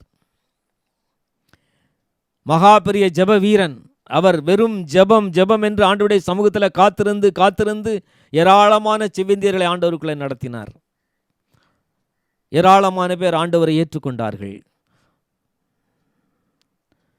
அவருடைய செய்தியை பார்த்தவர்கள், அவருடைய பிரசங்கத்தை கேட்டவர்கள் பரிசுத்த ஆவியானவராலே தொடப்பட்டு கூட்டம் கூட்டமாக இயேசுவை ஏற்றுக்கொண்டார்கள். இயேசுவுக்கு தன்னை அர்ப்பணித்த ஒரு டேவிட் பிரைனட். அவர் 29வது வயதில் மரண படுக்கையில் இருந்தபோது அவர் முகத்தில் காணப்பட்ட தெய்வீக பிரகாசத்தை பார்த்து ஜான் வெஸ்லி பரிசுத்தம் அடைந்தார் என்று எழுதுகிறார். அவர் படுக்கையை சுற்றிலும் அநேக பேர் இருந்தார்கள். அதில் ஜான் வெஸ்லியும் ஒருவர். இந்த ஜான் வெஸ்லி என்று சொல்லக்கூடிய இந்த மெத்தடிஸ்ட் திருச்சபையை உருவாக்கிய ஜான் வெஸ்லி, இந்த டேவிட் பிரைனட் மரண படுக்கையில் அவருக்கு இருந்த சந்தோஷம், அவர் முகத்தில் காணப்பட்ட சந்தோஷம், ஒரு பரிபூரணம், ஒரு மகிழ்ச்சி, ஒரு பிரகாசம், அதை பார்த்து நான் உள்ளத்தில் எழுப்புதல் அடைந்தேன். இவரை போல வாழ வேண்டும் என்று நான் தீர்மானம் எடுத்தேன் என்று சொன்னார். அதன் விளைவாக பரிசுத்த ஜீவியம் சுவிசேஷ ஊழியம் என்பதை குறிக்கோளாக கொண்டு அவர் மெத்தடிஸ்ட் இயக்கத்தை உருவாக்கி இன்றைக்கு ஏராளமான நாடுகளில் இருக்கிற அந்த மகாபெரிய மெத்தடிஸ்ட் திருச்சபையை அவர் உருவாக்கினார். அதற்கு டேவிட் பிரைனட் அவருக்கு ஒரு தூண்டுகோலாக இருந்தார். அவர் மூலமாக எழுப்புதல் அடைந்தார். ஜான் வெஸ்லி மட்டுமல்ல, அநேக பரிசுத்தவான்கள் எழுப்புதல் அடைந்தார்கள். நான் எங்கே வாழ்கிறேன், எப்படி வாழ்கிறேன், என்ன கஷ்டங்கள் எனக்கு கவலை இல்லை, இயேசு கிறிஸ்துவுக்காக போராடுகிறேன். இப்படி வாழ்ந்து மனித அருமையான டேவிட் பிரைனட். ஒருவேளை அவர் உலகத்தில் வாழ்ந்த சமயத்தில், மாணவனாக இருந்த சமயத்தில் ஓடி ஆடி விளையாடக்கூட முடியல. அதனால் எந்த பரிசு பொருளும் அவர் பெற முடியல. ஒரு சின்ன விளையாட்டில் கூட பங்கு பெற்று அவர் பரிசு பொருள் எதையும் பெற முடியவில்லை. ஒரு மெடல் கூட வாங்க முடியல. பரவாயில்ல, அதனால் ஒன்றும் இல்லை. அதனால் அவர் பெருசாக ஒன்றும் இழந்துடல. ஆனால் இழக்க முடியாத அழிவில்லாத நித்திய கிரீடத்தை, யாராலும் இழக்கக்கூடாத அழிவில்லாத நித்திய கிரீடத்தை, ஜீவ கிரீடத்தை பெற்றுக்கொண்டார். ஜீவ கிரீடத்தை அவர் பெற்றுக்கொண்டார். அப்படிப்பட்ட ஜீவ கிரீடத்தை பெற்றுக்கொள்பவர்களாக ஆண்டவருக்காக நான் போராடுவேன். ஆண்டவருக்காக இந்த வாழ்க்கை போராட்டத்தில் பவுலை போல, டேவிட் பிரைனட்டை போல நான் போராடி வெற்றி பெறுவேன். யோசேப்பை போல, தானியலை போல உறுதியுள்ளவனாய், கட்டுப்பாடு உள்ளவனாய் போராடி வெற்றி பெறுவேன். ஆண்டவருடைய பணிக்காக பவுலை போல போராடி வெற்றி பெறுவேன். டேவிட் பிரைனட்டை போல போராடி வெற்றி பெறுவேன் என்று தீர்மானித்து ஆண்டவருக்கு ஒப்பு கொடுங்கள். அவர் உங்களை பொறுப்படுத்து உங்களை வழிநடத்துவார், உங்களை ஆளுகை செய்வார். ஒரு நாள் வரும், ஒரு நாள் வரும், ஆண்டவர் உங்களுக்கு ஜீவ கிரீடத்தை கொடுத்து உங்களை கனப்படுத்துவார், ஆசீர்வதிப்பார். அந்த மகிமையின் நாளுக்காக காத்திருப்போமா? அர்ப்பணிப்பீர்களா? ஒப்பு கொடுப்பீர்களா? தீர்மானிப்பீர்களா? ஆண்டவர் உங்களை ஆசீர்வதிப்பார். ஜெபம் செய்வோம். எங்களை நேசிக்கிற எங்கள் அன்பின் ஆண்டவரே,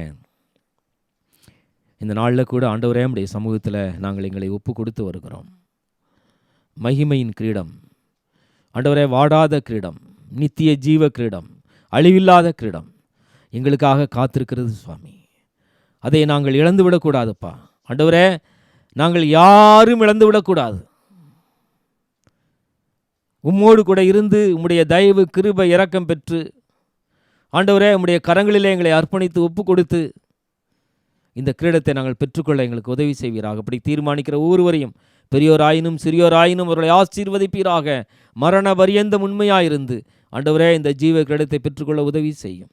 அப்படிப்பட்ட மகிமையின் வாழ்க்கை ஒருவருக்கும் தாரும். இப்படி தீர்மானிக்கிற ஒருவரையும் ஆசீர்வதியும். இந்த உலகம் எங்களுக்கு நிரந்தரம் அல்ல ஆண்டவரே, நம்முடைய ராஜ்யத்தில் மோடு கூட வாழப்போகிற அந்த மகிமையின் நாட்களே எங்களுக்கு முக்கியம் என்ற உணர்வோடு கூட, அர்ப்பணிப்போடு கூட ஒருவரும் அர்ப்பணிக்கட்டும் சாமி. அப்படி அர்ப்பணிக்கிற ஒப்பு கொடுக்கிற ஒருவரையும் ஆசீர்வதிப்பீராக.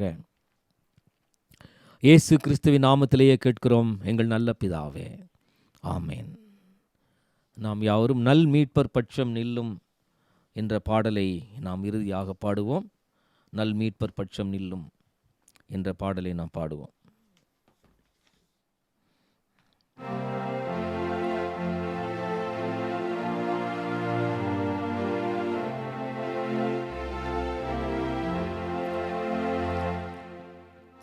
நல் மீட்பர் பட்சம் நில்லும் ரட்சண்ய வீரரே, ராஜாவின் கோடி ஏற்றி போராட்டம் செய்யுமே.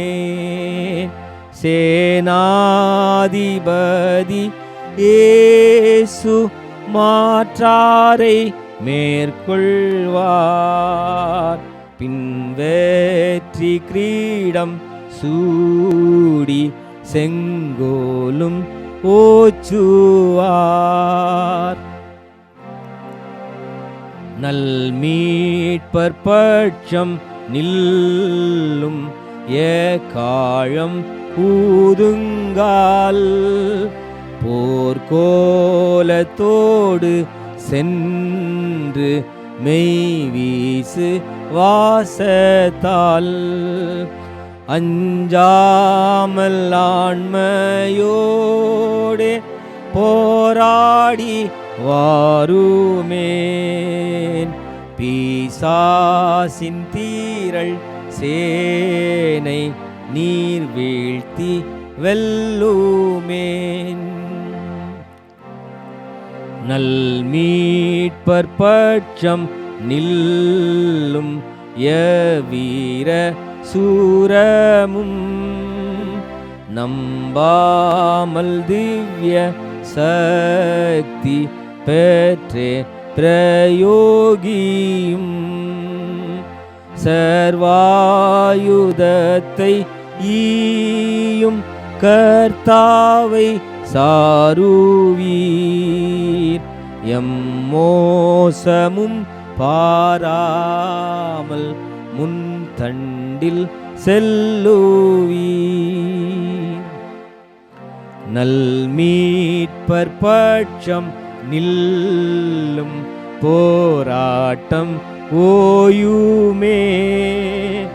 வெம்போரின் கோஷம் வெற்றி பாட்டாக மாறுமே. மேற்கொள்ளும் வீரர் ஜீவ போர்க்கிரீடம் சூடுவார்,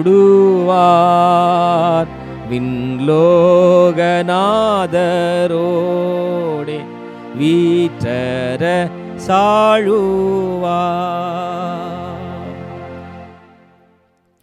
ஜெபிப்போம். எங்களை நேசிக்கிற எங்கள் அன்பின் ஆண்டவரே, இந்த நாளில் நீர் எங்களோடு கூட பேசினீர் நம்புகிறோம். எங்களுடைய குற்றங்கள் எல்லாம் மன்னிங்க, பரிசுப்படுத்துங்க, தகுதிப்படுத்துங்க ஆண்டவரே. இந்த வாரத்தில் நம்முடைய பிரச்சனைகள் கிருபை ஆண்டவரே எங்களோடு கூட இருக்க வேணும். ஆண்டவரே, எங்கள் நோயின் தாக்கங்கள் தாக்காதபடிக்கு எங்களை பாதுகாத்து கொள்ளுங்க ஆண்டவரே. தேவைகள் எல்லாவற்றையும் சந்திங்கப்பா. உம்முடைய கரத்தில் எங்களை அர்ப்பணிக்கிறோம், ஒப்பு கொடுக்குறோம் ஆண்டவரே. நாங்கள் பவுலை போல ஆண்டவரே இந்த போராட்ட வாழ்க்கையில் வெற்றி பெற்று ஆண்டவரே நல்ல போராட்டத்தை போராடினேன், ஓட்டத்தை முடித்தேன் என்று சொல்லக்கூடிய நிலைமையில் ஒவ்வொரு நாளும் எங்கள் வாழ்க்கையை வைத்திருக்க உதவி செய்யும். இந்த ஜீவ கிரீடத்தை பெறுவதற்கு, மகிமையின் கிரீடத்தை பெறுவதற்கு, அழியாத வாடாத கிரீடத்தை நாங்கள் பெறுவதற்கு ஆண்டவரே எங்களுக்கு நீர் உதவி செய்யும். இச்சை அடக்கத்தோடு ஆண்டவரே பாவங்கள் மன்னிக்கப்பட்டவர்களாய், சோதனைகளை சகித்து ஆண்டவரே உம்மை நோக்கி பார்த்து வெற்றி பெற்றவர்களாய் நாங்கள் இந்த வாழ்க்கை ஓட்டத்தில் மாறட்டும். அதற்கு உம்முடைய கிருபை இருக்கட்டும், உம்முடைய பலன், உம்முடைய ஒத்தாசை இருக்கட்டும் சுவாமி. ஆண்டவரே உம்மையை சார்ந்திருக்கவும் ஆண்டவரே உம்மையை சார்ந்து இந்த வாழ்க்கை ஓட்டத்தில் நாங்கள் வெற்றி பெறவும் எங்களுக்கு உதவி செய்வீராக. இப்படியாய் தீர்மானிக்கிற ஒவ்வொருவரையும் ஆசீர்வதியும், நீர் வழி நடத்தும். இந்த வாரம் முழுவதும் உம்முடைய பிரசன்னம் கிருபைகளோடு இருக்கட்டும் சுவாமி. தேவைகளை சந்தியும், காத்து கொள்ளும், சாட்சியாக எங்களை நிலைநிறுத்தும். இந்த நாளில் ஆண்டவரே எங்களோடு கூட இருந்ததற்காய் ஆசீர்வதித்ததற்காய் உமக்கு நன்றி செலுத்துகிறோம். ஆண்டவரே காணிக்கைகளை செலுத்துகிற ஒருவருக்காக ஜெபிக்கிறோம். ஆண்டவரே ஒருவரை ஆசீர்வதியும், உடைய காணிக்கைகளை அங்கீகரித்து ஆசீர்வதியும். ஆண்டவரே கொடுக்கிற காணிக்கைகளுக்கு தகுந்தபடி உம்முடைய பிரசன்னம், உம்முடைய கிருபை அவளோடு இருந்து ஆண்டவரை வழிநடத்தும்படி, காத்து கொள்ளும்படி, தேவைகளை சந்திக்கும்படி ஜெபிக்கிறோம். உம்முடைய கிருபையின் கரத்தில் ஆண்டவரே, அவர்களை ஒப்புக் கொடுக்கிறோம் சாமி. எங்கள் அனைவரையும் உம்முடைய சமூகத்தில் அர்ப்பணிக்கிறோம். துதி, கனம், மகிமை எல்லாவற்றையும் உமக்கே நாங்கள் செலுத்துகிறோம். இயேசு கிறிஸ்துவின் நாமத்திலேயே தாழ்மையோடு கூட வேண்டிக் கொள்கிறோம் எங்கள் நல்ல பிதாவே, ஆமேன். நம்முடைய கர்த்தராகிய இயேசு கிறிஸ்துவினுடைய கிருபையும் பிதாவாகிய தேவனுடைய அன்பும் தூய ஆவியானுடைய ஐக்கியமும் நம் அனைவரோடும் இன்றும் என்றும் சதா காலமும் தங்கி தரித்திருப்பதாக, ஆமேன். என் ஆத்துமாவே கர்த்தரை ஸ்தோத்திரி, என் முழு உள்ளமே அவருடைய பரிசுத்த நாமத்தை ஸ்தோத்திரி. என் ஆத்துமாவே கர்த்தரை ஸ்தோத்திரி, அவர் செய்த சகல உபகாரங்களையும் மறவாதே, ஆமேன்.